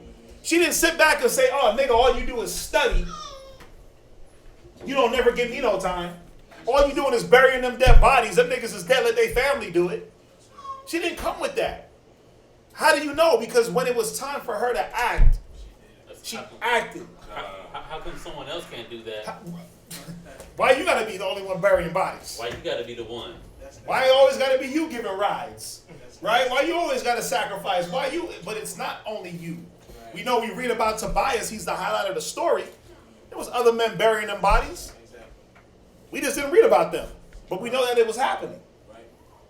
But to show you the character of his wife, she didn't say, see, nigga, you should have been out there not minding your business, and that's what you get. Told you wasn't supposed to be out there. Right? She didn't do that. But as men, now I'm not talking about the video game playing, mooching, lazy, woman beating, drug toting, nigger male in the streets. I'm talking about righteous men trying to study, trying to attain to righteousness, trying to build. We sacrifice our day-to-day for the greater good of the nation. And the least that you can get is the little mediocre things that are just mediocre to the people in the world. Have those things set in order for that man. The least.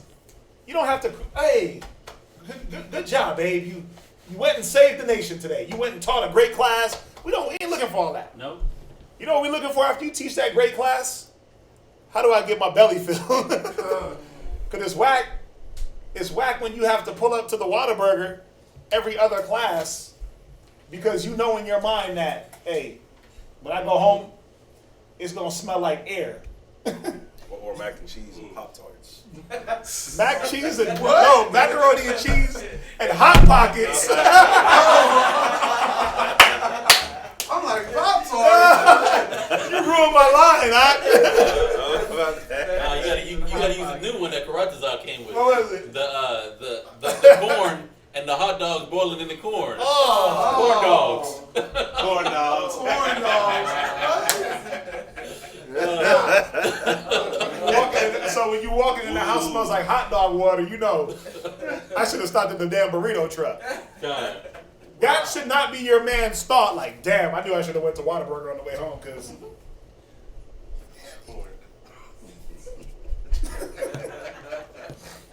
Wow. It's like little things, man, that there's little things that I know we having fun with it, but it's serious that the misconception that's been implanted in the black and Hispanic woman's mind is that it's about you. It ain't about you. I mean, I'm sorry to burst the bubble and what did Trump say the other day? It is what it is, right? He was like, it is what it is. They're dying, right? They're dying, right? Yeah, you got to do that, right? It is what it is. This is how Trump talks all the time. Listen, it is what it is. It ain't about y'all. It's not. But it's not. But yeah, it's not personal. It's biblical. I'm trying to talk like Trump now, right? Right. He make that circle with his mouth, right? But it's the thing. It's not solely about us either. Right. We can't function without y'all, but y'all can't function without us. Listen, without a spiritual man guiding you, you're just a damn walking. You're like a corpse. A woman is a corpse walking without a man to purge and guide and pull things out of her mind. How do I know? Because a woman without a man, she'll go and deal with anything. That's why you got them out there. Oh, no, I don't believe in God. I'm spiritual. Or I believe that I am a God. Or the book of Enoch. Or spirituality, Wiccan, white witch. You got white witch and red witch? What witches you got? I don't know. Yeah, well, Right? Black witch, East witch, Eastern Star. Yeah. Without a man, a real man of wisdom, a woman will dip and dive into anything. She'll date a Chinese, she'll date a black dude. Oh, I'm just smorgasbord. Right? So, y'all are like corpses, man. But think about it. It says a man without a wife, he'll wander up and down. Right? trying to find that companionship.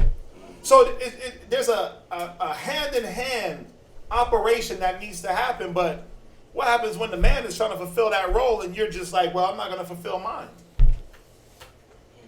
He's still going to be looking, wondering, trying to find that right companion. He's still going to be looking for that. And you're going to be left out thinking, well, what happened? How come? No, well, how come was you weren't willing to do these things? Read on. Proverbs chapter 31, verse 15, Right. take a precept and give it meat to her household, Right. and a portion of her maiden. Come on.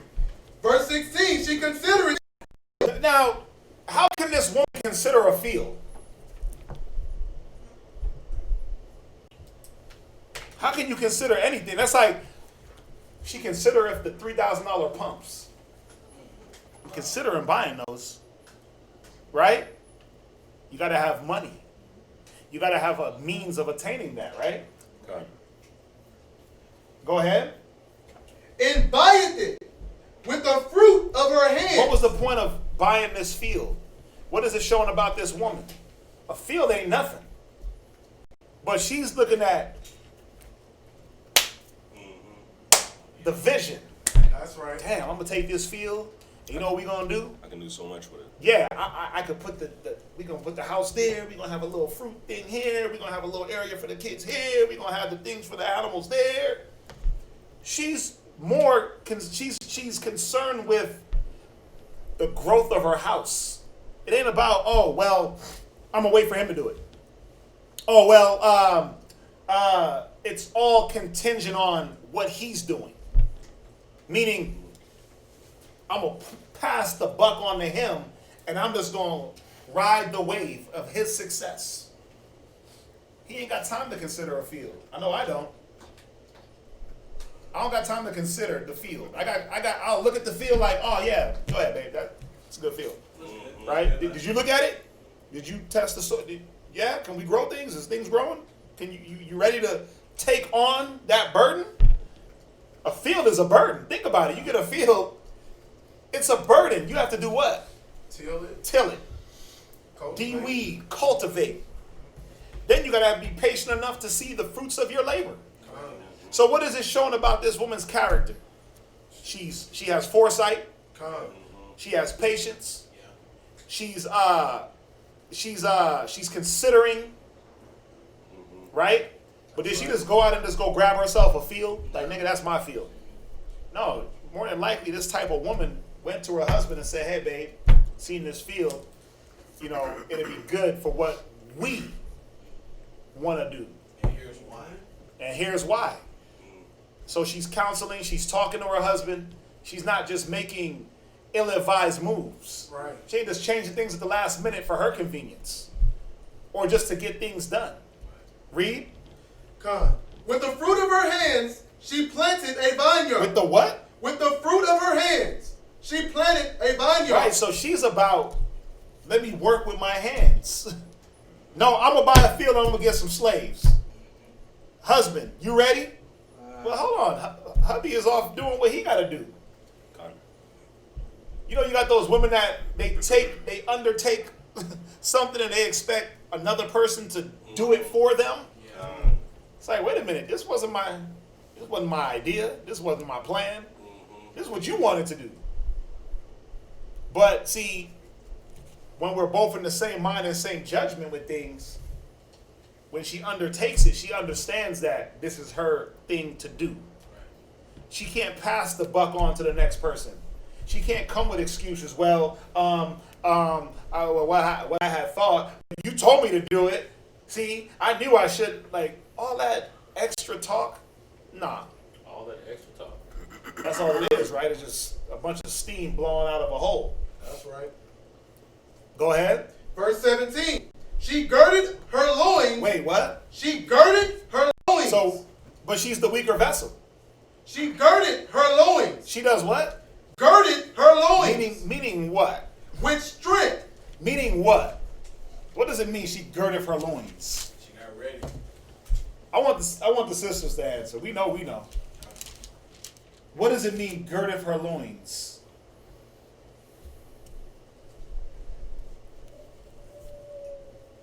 Yeah, it means that she prepared herself. Gird up your loins. To gird your loins, you prepare yourself for that battle. So she knew what she was having to undertake. She girded herself. She got ready. It said with strength. Read it one more time. Verse 17. Right? She girded her loins with strength. With emotions. With strength. With crying. With strength. With nagging. With strength. With doubt. With strength. With strength. Go ahead. And strengthened her arm. Come on. She perceived that her merchandise is good. Right, so she already had in her mind that what she's going to put her hands to, there was going to be a good outcome. She didn't come with that doubtful ass spirit like, oh, I don't know. Why didn't she come with that? Well, because she was strengthening her mind. She was allowing herself to be strengthened, to be pushed forward. A lot of y'all come with too much doubt. Your husband is like, hey, I need you to go do this, fill it out this way, go apply for this. But why I got to do that? You on the damn phone crying. Look, we got to make sure that this happening this way. Let's do it like this. Why I got to do it like that for? How come it has to happen like that? Well, it has to happen like that because I said so. Ain't nobody rolling like that up in here. We explain things. We try to be transparent and explain things to our wives to show you that it's not about just wielding scriptures at you. It's about trying to get you to the right back to. Somebody look up the word help or helper. We're trying to bring you right back to the mind state of let's be on equal thinking. Let's be on equal terms as far as duty and responsibility. What you got? To aid. To what? To aid. Go ahead. To assist. To lend strength or means. Wait, so a woman is supposed to do what? To lend strength. So you're supposed to lend strength, man. But how can you lend strength when you always have to be strengthened? You never ever put yourself in a realm to strengthen yourself to be able to lend out.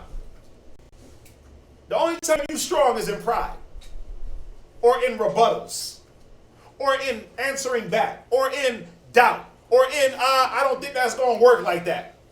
That's the only time you're strong?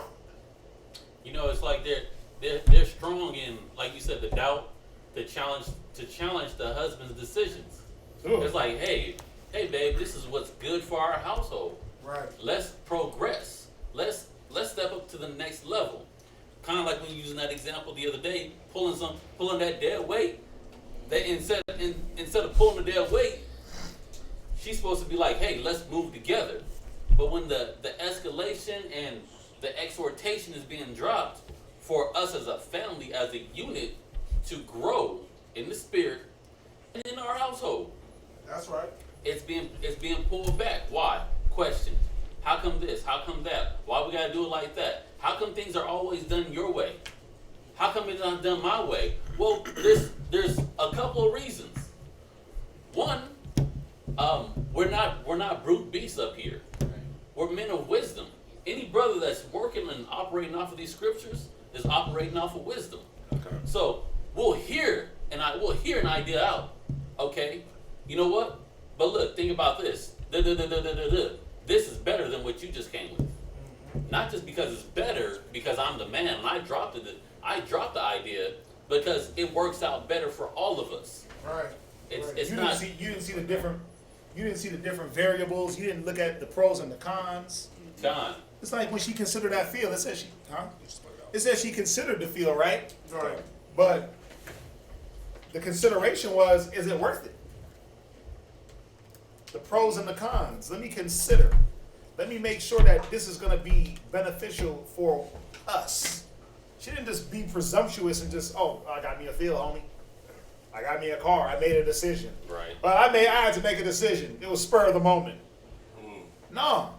You know, the sister said, gather up her inner strength to get ready. Mm-hmm. But where does that inner strength come from? Our inner strength comes from using the wisdom. Our inner strength comes from counsel. our inner strength, for a woman that's being guided by a husband, a lot of her strength is going to come from just following his decisions and seeing good things come to fruition. Remember, a lot of our best decision making got us in some of our worst places. So you don't have that inner strength that you think you have, where sometimes that inner strength is misplaced with emotion.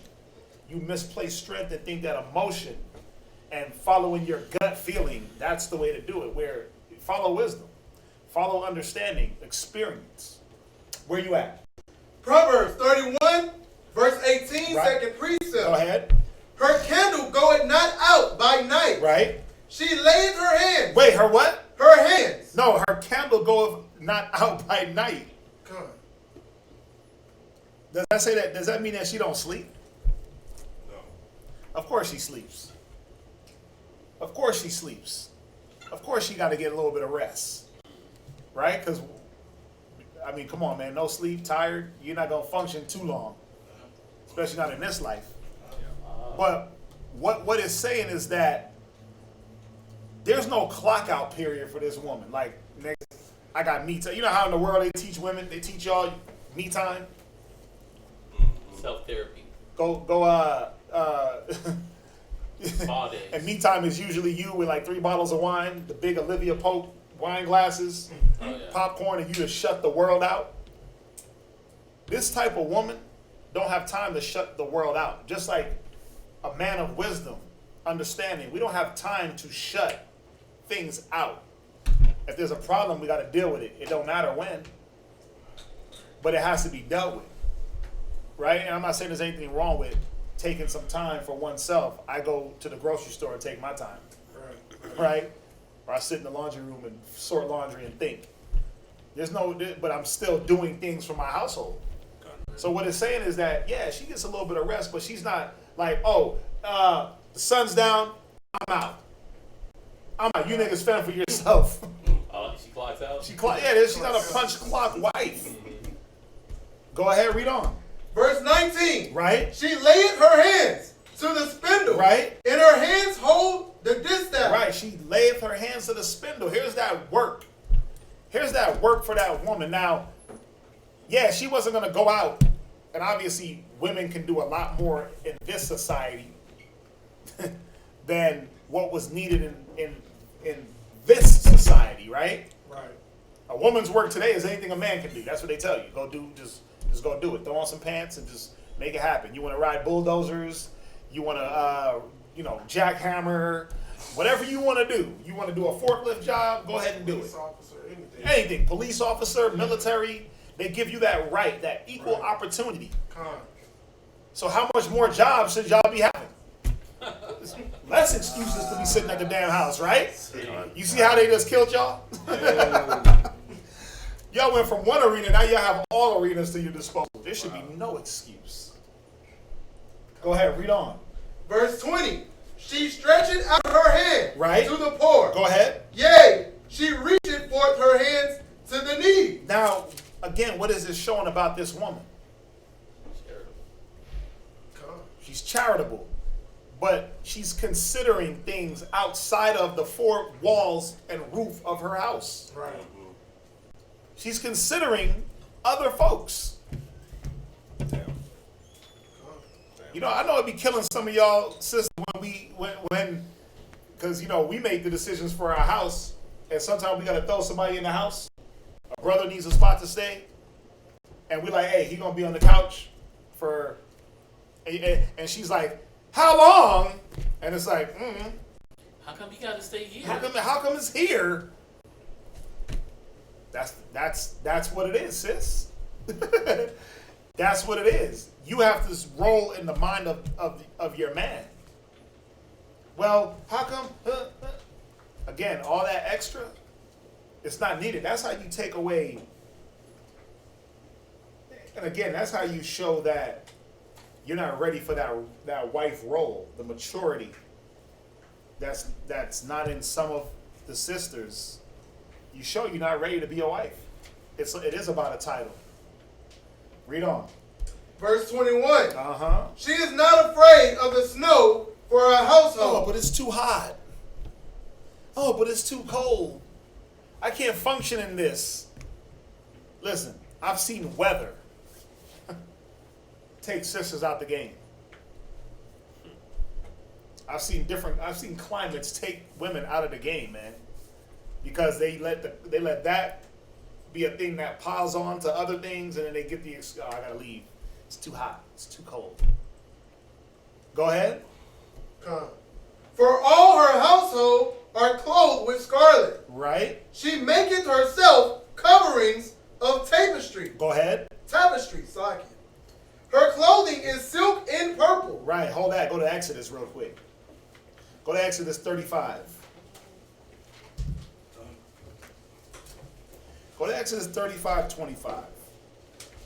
Exodus chapter 35, verse 25. Go ahead. And all the women that were wise-hearted. That were what? Wise-hearted. Read on.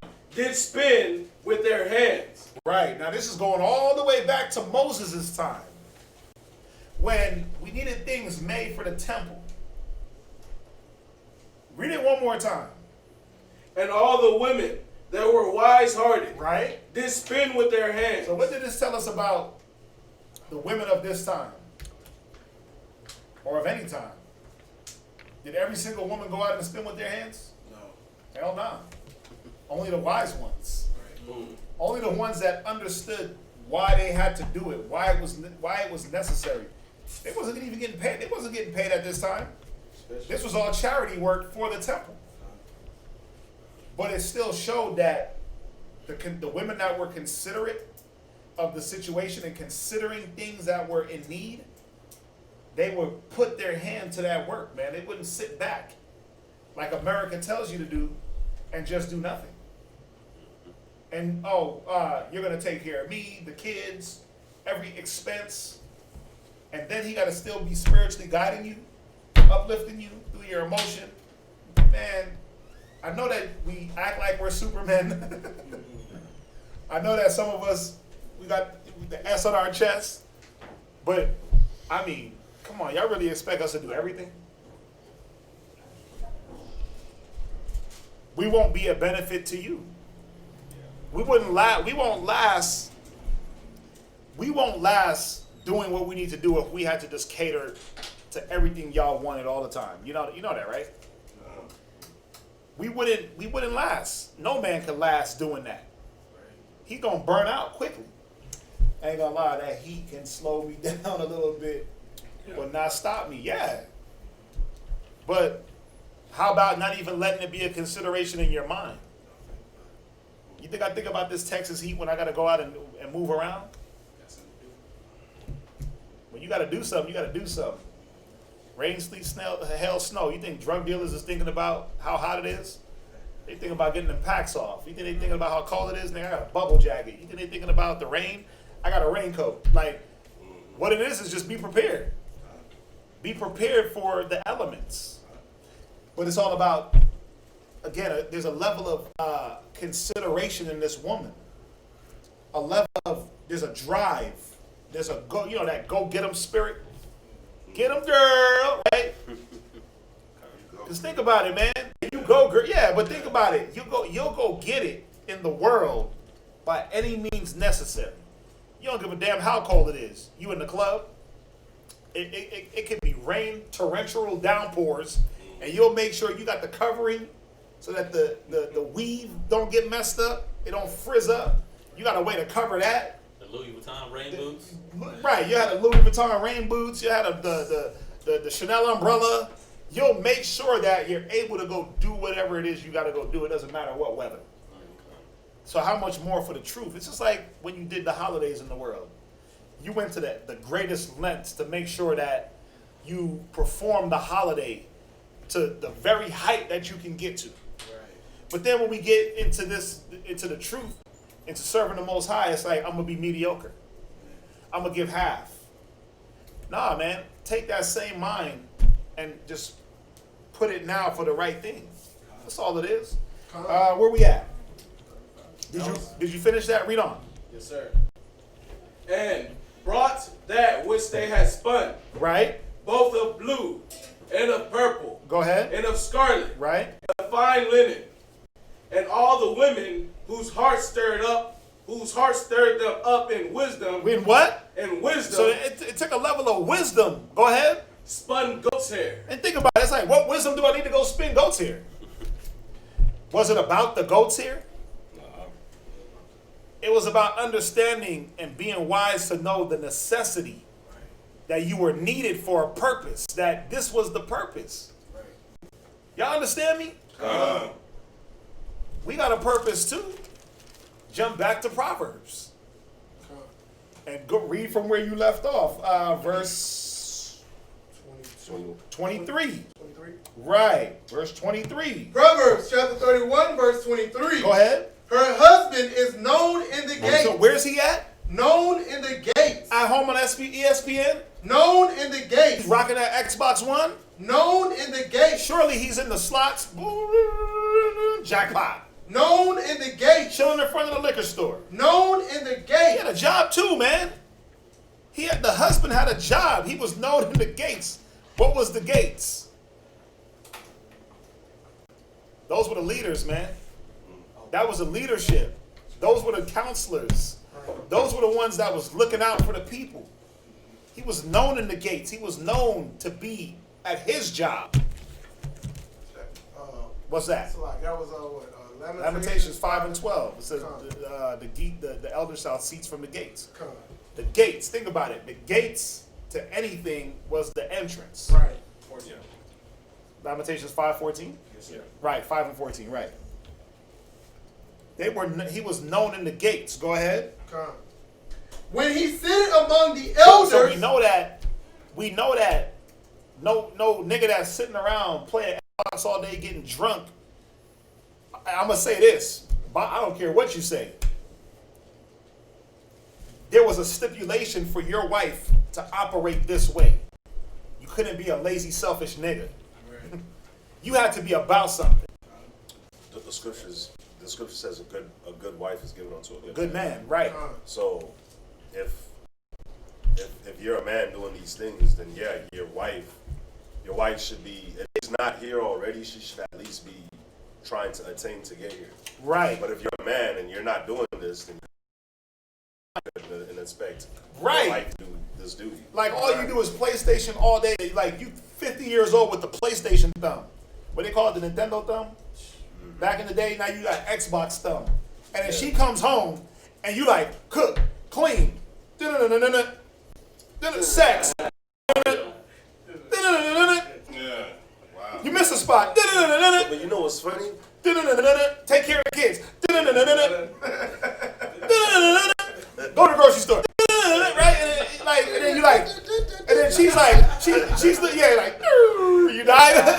Right? And then she's looking at you like, damn, that's all you gonna do? And you like, Proverbs 3. 1 Peter 3 and 1, sis. And then she watch you get mad as hell because you're losing. And then you blame her because you losing. See? You put that losing spirit on me. No, because she's in there slamming dishes. Yeah. She's in there slamming all the dishes that you dirtied up throughout the whole She day. keep walking by the TV like right at the worst part. Because she's sweeping. Yeah. She's over there sweeping, and you like, get out the way. And you get mad, and it's like, she's like, but bro, I'm cleaning the house, and you just put a whole indenture of your ass in the couch.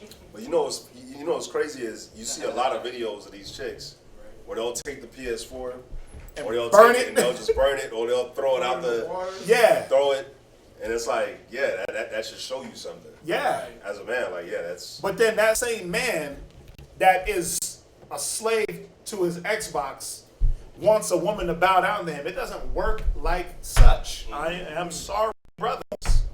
I'm sorry. I don't care how many Bible verses you got. I don't care how many scriptures you got. The only thing that you have to offer is, hey, babe, come sit down and watch me play video games. Come play with me. Come play with me. And then even then, it's 4, 5, 6 in the morning. That's all you doing?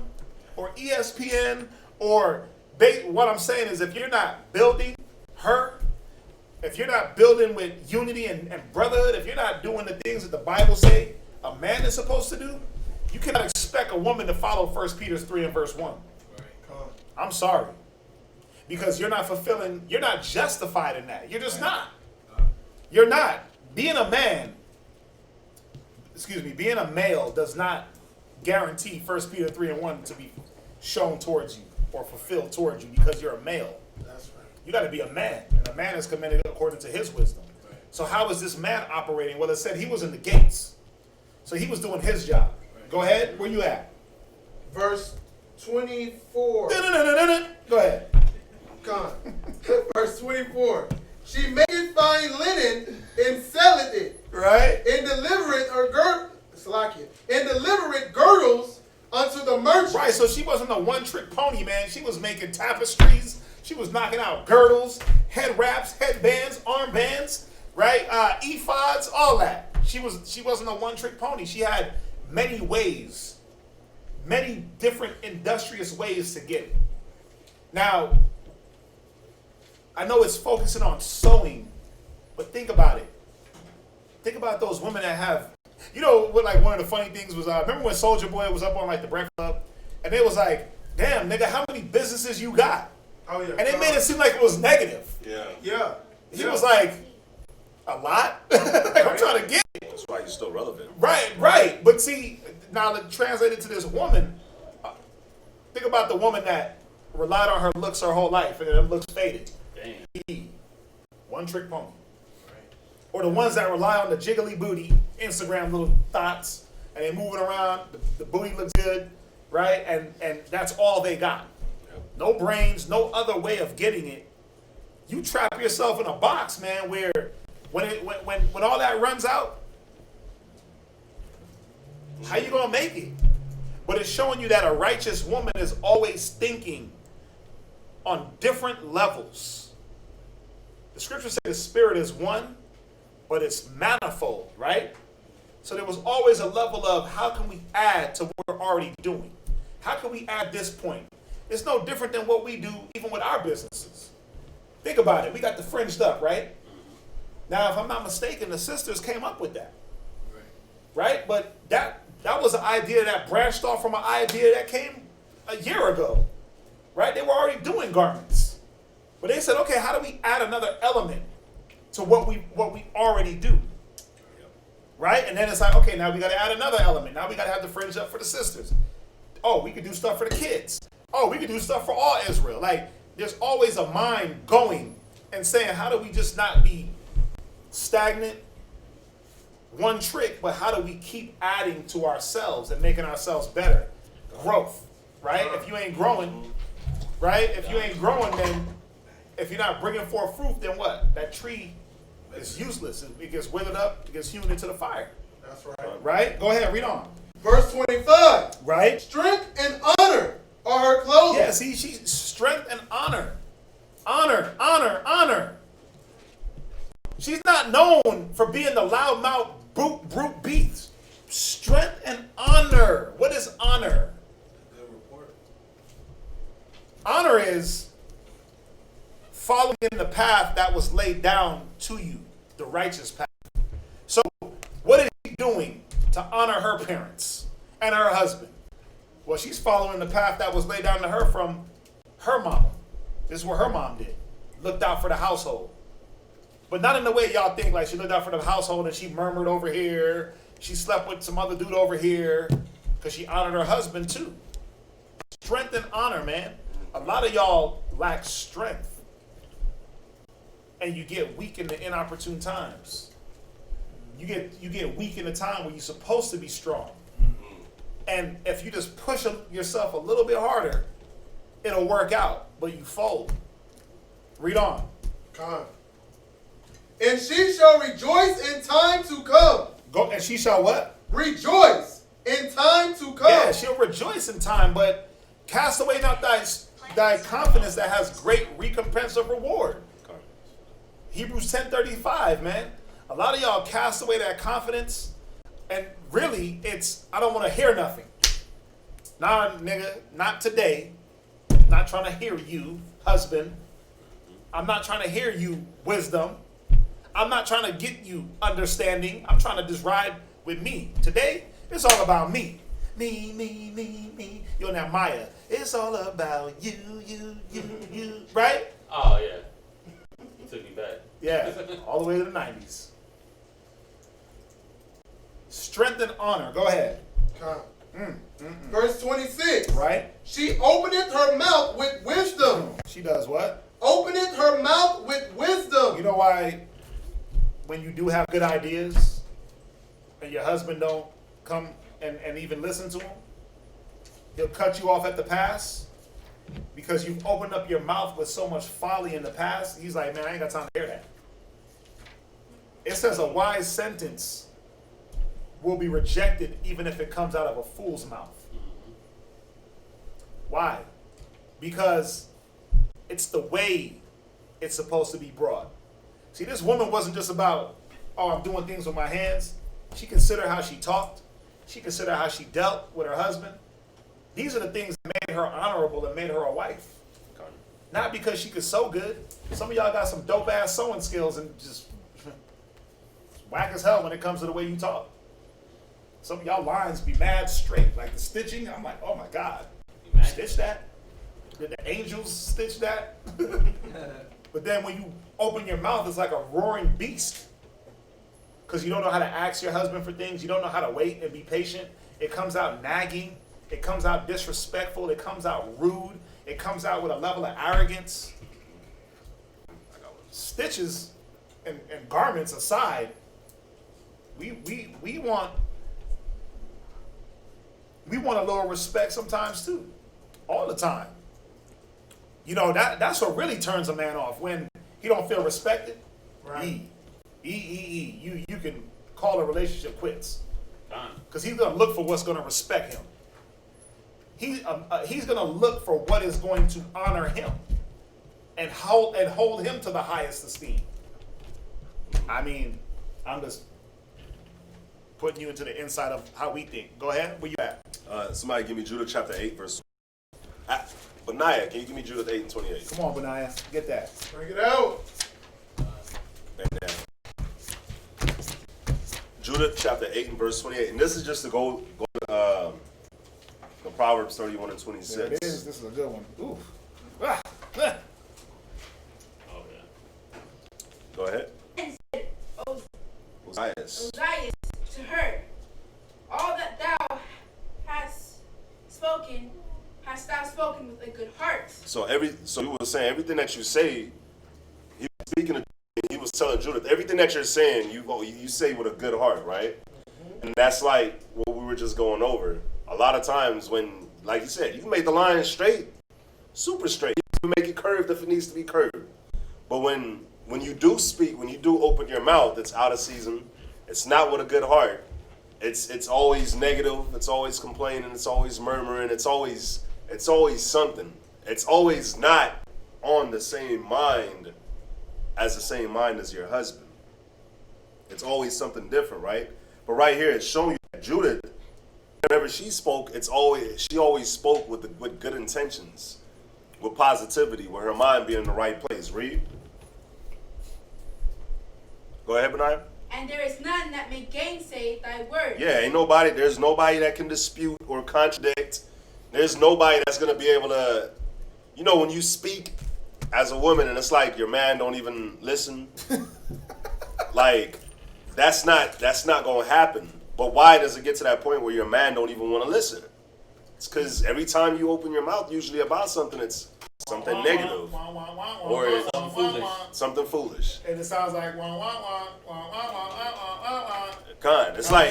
It's like you as a man, you'll be like, let's build something here, but you're like, let's not build that at all. Mm-hmm. Or let's build it over here. Let's build it somewhere else. Or let's not build it this way at all. Let's paint this red. Let's paint it maroon. Or I don't want to paint it at all. That's what it sounds like. Or you paint it. Charlie Brown. But yeah, nobody will be able to gainsay your words, right? Verse 29. For this is not the first day wherein thy wisdom is manifested. But see, with Judith, whenever Judith spoke, it was always with good intentions and your track record. You haven't developed a good track record when you do when you do offer advice or whatever you do, try to add, you know, your dollar or your $2 or your 2 cents to whatever's going on. It's not, your track record usually isn't good. Your track record is usually combative, or it's usually against, or it's usually opposing. Read. But from the beginning of thy days, all the people have known thy understanding. But see, with Judith, her track record was always good. And from the very beginning, everybody always knew. Everybody always knew she had a good understanding. Everybody always knew what she was about. Read. That she dwelt in wisdom. She didn't let the emotion of things. She didn't let the carnality of things outweigh the spirit. It was always about, wait a minute, this woman rolls with wisdom. This woman rolls with the understanding of the Most High. Go ahead. Because the disposition of thine heart is good. Because the what? The disposition of thine heart is good. Because at the end of the day, everybody always knew that Judith's heart, her mind was always on point. It was always good. So because of that, her track record was always good. Whenever she made suggestions, it was always on point. Like even when you read the story,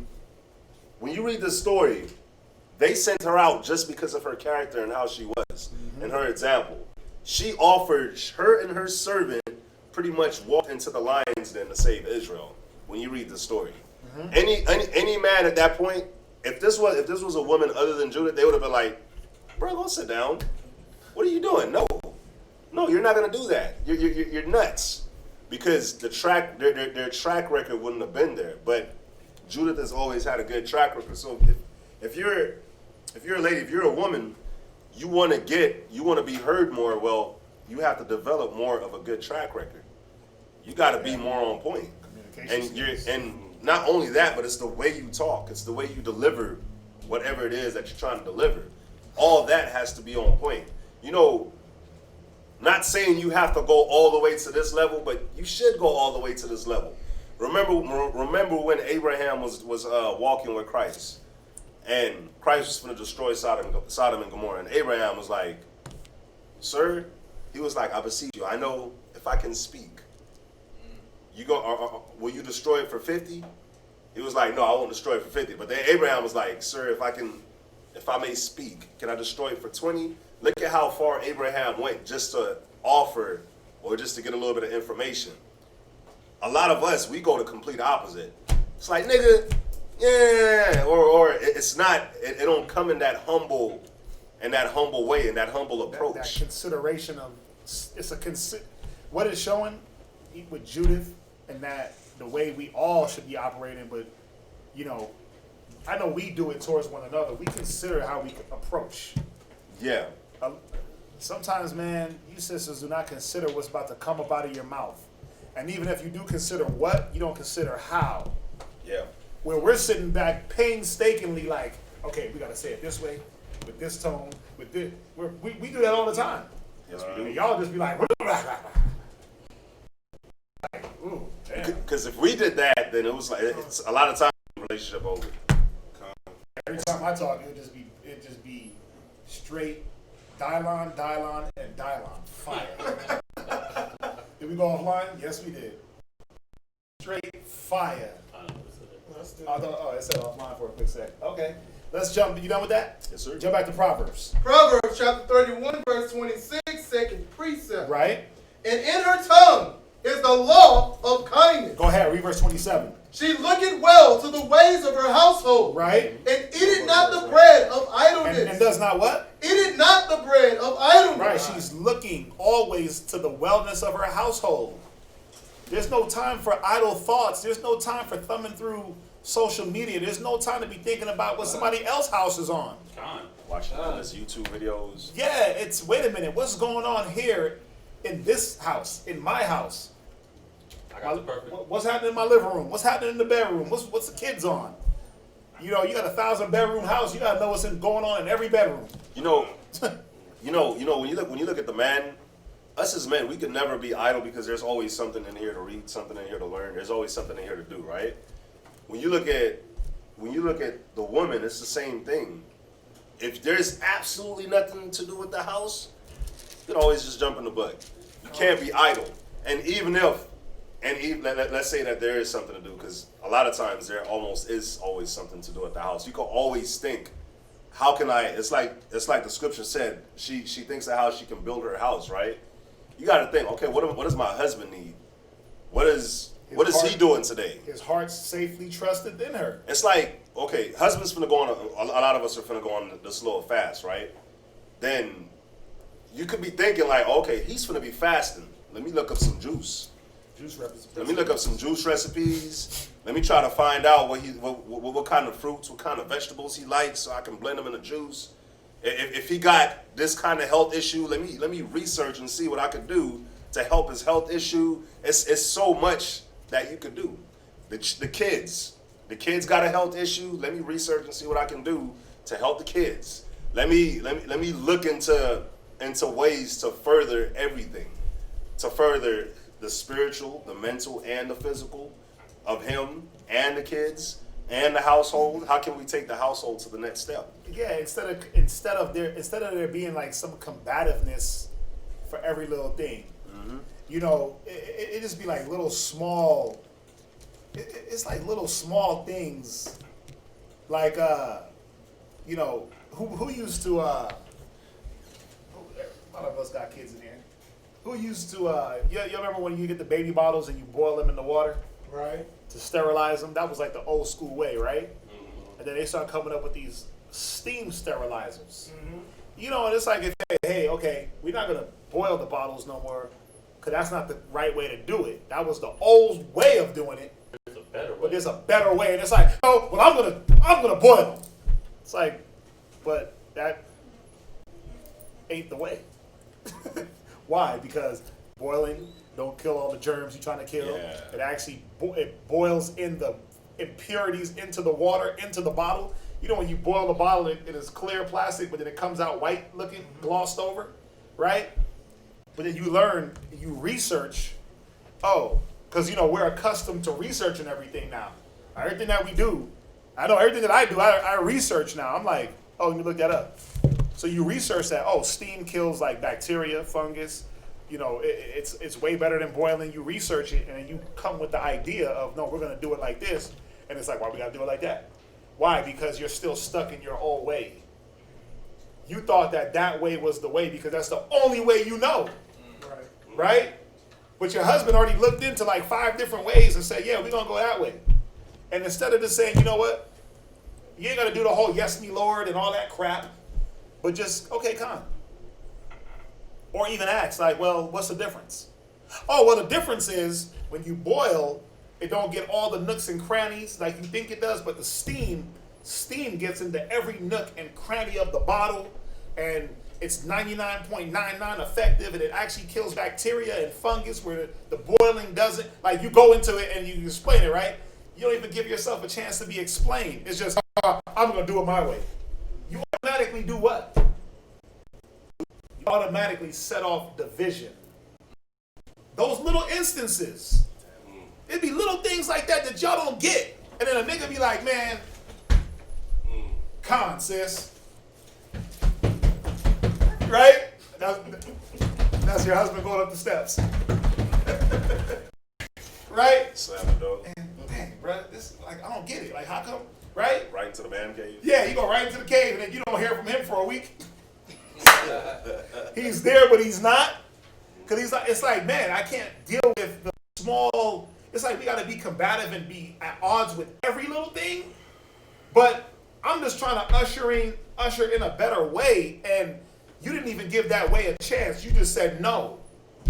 No questions, no research, just I'm used to one thing, so I'm going to do it like that. Again, it's little small things like that where when you could have took two leaps forward in your relationship, you made 5 steps back, and you wonder why. Like, why am I bored? Why do I feel like it's Groundhog Day every day? I'm just trapped. Well, because it's the mind state that you put your relationship in with your own doings, right? Read that verse again. Proverbs chapter 31, verse 27. She looketh well to the ways of her household, right? And eateth not the bread of idleness. Read. Her children arise up. It says she's eateth not the bread of idleness. Right. She's up and doing things. Read. when the husband comes home after being busy all day, say, hey, what you been up to? Oh, I've been washing clothes all day. It's like, that's it? Like, washing clothes consumes your whole day? Like, The washing machine washes the clothes. Right, because unless you put it in, and it times for like an hour and a half, and so while that's going on, you can do something else. And then after it's in the washing machine, it goes to the dryer. And that goes for another maybe hour and a half. Like, what are you doing? Are you exercising your thumb muscles? You know what's wild? I remember watching my grandparents. Tell them what scripture you want. Verse 27. No, we wanted. No, let me get Ezekiel chapter 16 and verse 49. I remember watching my grandparents do like house duties, and they'd be up early, and it's like, oh, what you been doing? Like if they would have said like, yeah, I'm doing laundry all day, you could take that excuse. You know why? Because they were doing every single article of laundry by hand. Oh yeah, they had the. In Jamaica, we got the blue soap. Yep. Ain't no scrub board. It was knuckles. Oh. Yeah, we had the blue soap, a brush, a big pan damn near the size of this podium, and clothes. And they just be, you just hear, right? And they wring everything out by hands. That's why they were so strong when it was time for a beating. Because all that wringing out jeans and wringing out towels and then rinsing and wringing and then, bro. But if they would have said, hey, I'm doing laundry, you could have believed like that could have been a whole day. Yeah. But they did laundry. Well, first they cooked breakfast. The whole house was spotless. You could lick the dust off the floor because there was none, right? You woke up to a meal, breakfast, lunch, dinner, bro. It was crazy. And that's the, it's so crazy, man. Like over time as things have developed and gotten better, it's like it's literally just made us more lazy. Right. Microwaves and processed foods. Now women don't want to cook. It's like where those They don't things learn are how to supposed cook. to save time. Yeah. It's like now it's like, well, I'm not even going to use the things that save time. It gives you an opportunity to be more idle. Right, and that's what I'm saying. But you were supposed to be able to save time to do more. Save time in the laundry, doing it by hand, and do it by the machine. Yeah, if you utilize it the right way. Right. Because it's funny that you mentioned that. My mom did laundry every day in Jamaica just so it wouldn't pile up. Yeah. So she'll take all the clothes every day and she'll wash them. Then she'll go and she'll sweep the house and mop it and polish the damn towels and cooking breakfast because there was no microwave. So, and then we had to go grocery shopping pretty much every day because there was no food pantry. Almost for every meal. Not everybody had refrigerators. Yeah. So you had to go every day. So it was a real. Sometimes twice because you buy something for breakfast. Breakfast. You have to go get something for dinner. Yeah, and then even washing the dishes. Yeah. You caught some water for soap. You caught some water for the rinsing. And you went outside and you did that. Yeah. And and then you gotta bathe your kids and bruh, it was they did a lot, man. But I think about it now, like here in America, and here over time and living more futuristic, I guess. All these things we got washing machines. The dishwashers, you got all these machines that was supposed to help you, like you said, free up your time where you could actually do more. But instead, what we've done is we've used that and set it and just kick up our feet. Yeah, it became a hindrance. Go to where you're going. Okay, hindrance, yeah. I got Ezekiel 16 verse 49. You got one, I got one, then we're going to end it. Ezekiel chapter 16, verse 49. Behold, this was the iniquity of thy sister Sodom. Now, the Most High is starting to go into. He's starting to go into this. Think about Sodom. Think about the filthiness, the abomination of Sodom. How Lot's wife missed Sodom and looked back. Read. Pride. Go ahead. Fullness of bread. Fullness of bread. I got enough. I'm good. We don't need nothing else. I don't need nothing else. Because you been in everything. What I got to do? You working all day? You hustling all day? What I got to do? Go get my nails done? Go get a pedicure? Oh, you know what? I don't feel like looking after the kids. I'm gonna go see. Let them go to the babysitter while you at work until you come back home and you can help me with them. Read. And abundance of idleness was in her, and in her daughters. It said the abundance of what? Of idleness was in her and in her daughters. Because she felt like she was good. She felt like she had enough. There was no mindset of growth. Opposite to the Proverbs 31 woman. The Proverbs 31 woman is thinking about growth, maintaining the house, building the house, making sure that everyone that's underneath that roof is good, and then making sure that her husband is even better. That's right. But this woman, what the Most High is equating here, he said, you're like Sodom. You think you're good. You think you're on some level, but you're not. You got to do like the scripture says. Examine yourself. See where you at in your walk. Read on. Neither did she strengthen the hand of the poor and needy. And you're not thinking past the four walls of your house. You're not thinking about what else can be done, what else needs to be done. When all you had purpose in your mind for the day was laundry, you sat back and did this. Scroll, exercising those thumb muscles. Ooh, Snapchat. Ooh, Instagram. Like, share, Facebook, TikTok. Is the laundry even folded? It's not folded. Wow. Nah. Dishes is still there. Is that it? Con. Is that it? Con. Let me get this last one so we can get out of here. Go to Isaiah 3. Oh, yeah. Go to Isaiah 32. Con. I'm going to end it here. And, again, this is not no beat down for the women, but this is just a reminder that if the Most High created you to do something, if you don't feel fulfilled in your relationship, if you don't feel fulfilled in yourself, there's a reason why. It's the little things. We know y'all know how to cook and clean and do dishes. We know that. But can you fulfill your role to the fullest? Can you not be combative and contradictory at every instance with your man? Can you rise up in the time that is needed and not play the background all the time? Read this Isaiah 32 in verse 9. The book of Isaiah, chapter 32, verse 9. Right? Rise up, ye women that are at ease. Yeah, he said, rise up, you women that are at ease, you idle, you lazy. Go ahead. Hear my voice. Come on. Ye careless daughters. You what? Ye careless daughters. Yeah, man, we got to stop being careless. You have to stop being careless of your household and the estate. Go ahead. Give ear unto my speech. Go ahead. Many days and years shall ye be troubled, ye careless women. Yeah, and this is why a lot of y'all are troubled in your relationships. The right care is not being put into the right instances. You see what I'm saying? You care more about the outward appearance of things, but what about the spiritual part of things? And that's why there's so much trouble with you. That's why there's so much trouble in you. Turmoil within. You can't blame your husband for what you're not doing. Go ahead.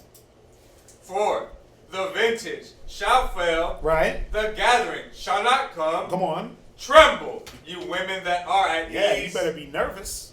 You better be scared. Kicking back too hard. It's gonna fail.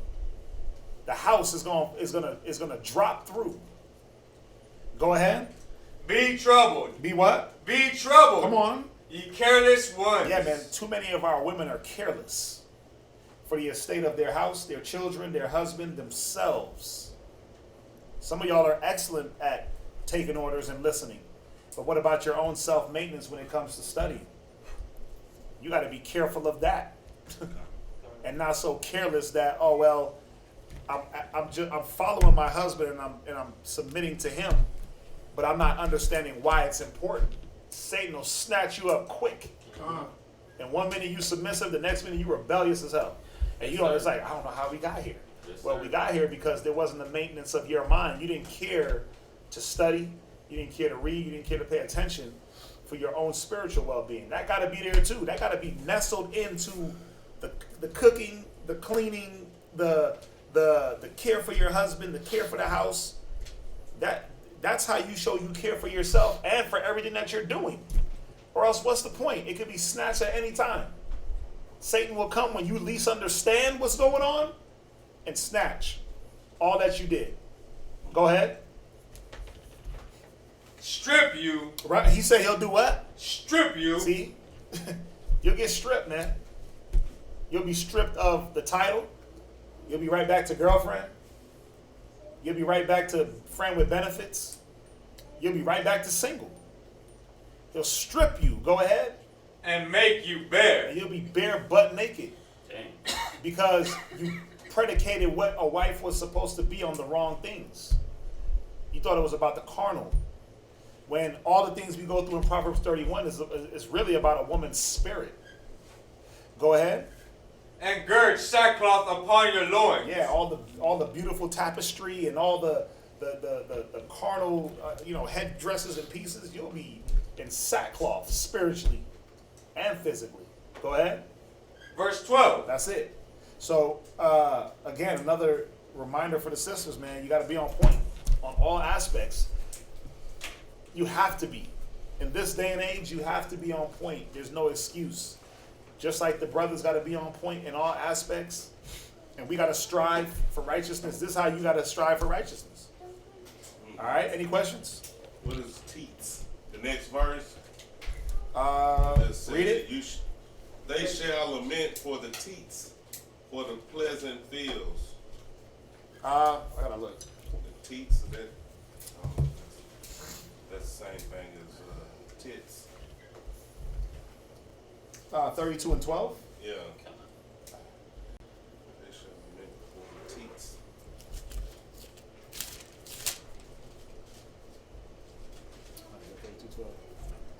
They shall lament for the teats. Teat. Oh yeah, breasts. Yep. Yeah, female breasts. So they shall lament for the teats, for the pleasant fields, for the fruitful vine. Right, they shall lament.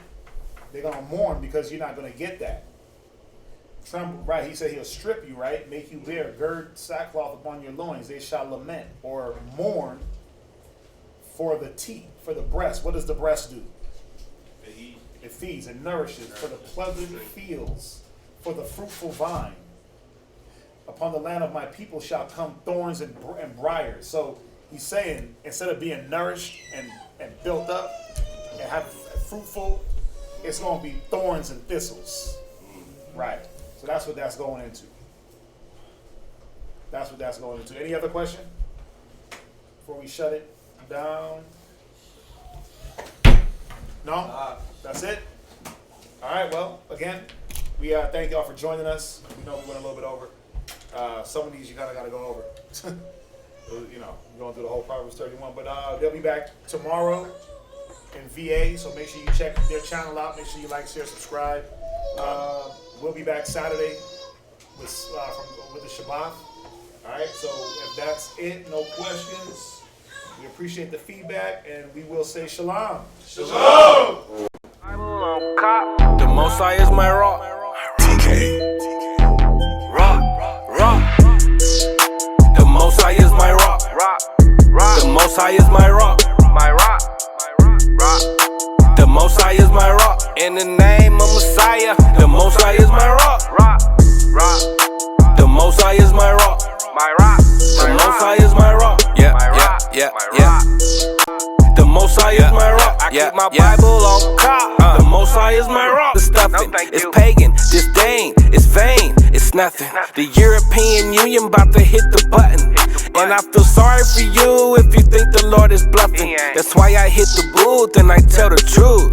Are you fishing with the truth? Tell me where's your fruit? If the Most High is your rock, don't treat him like a side piece. Come in this truth plan and treat you like a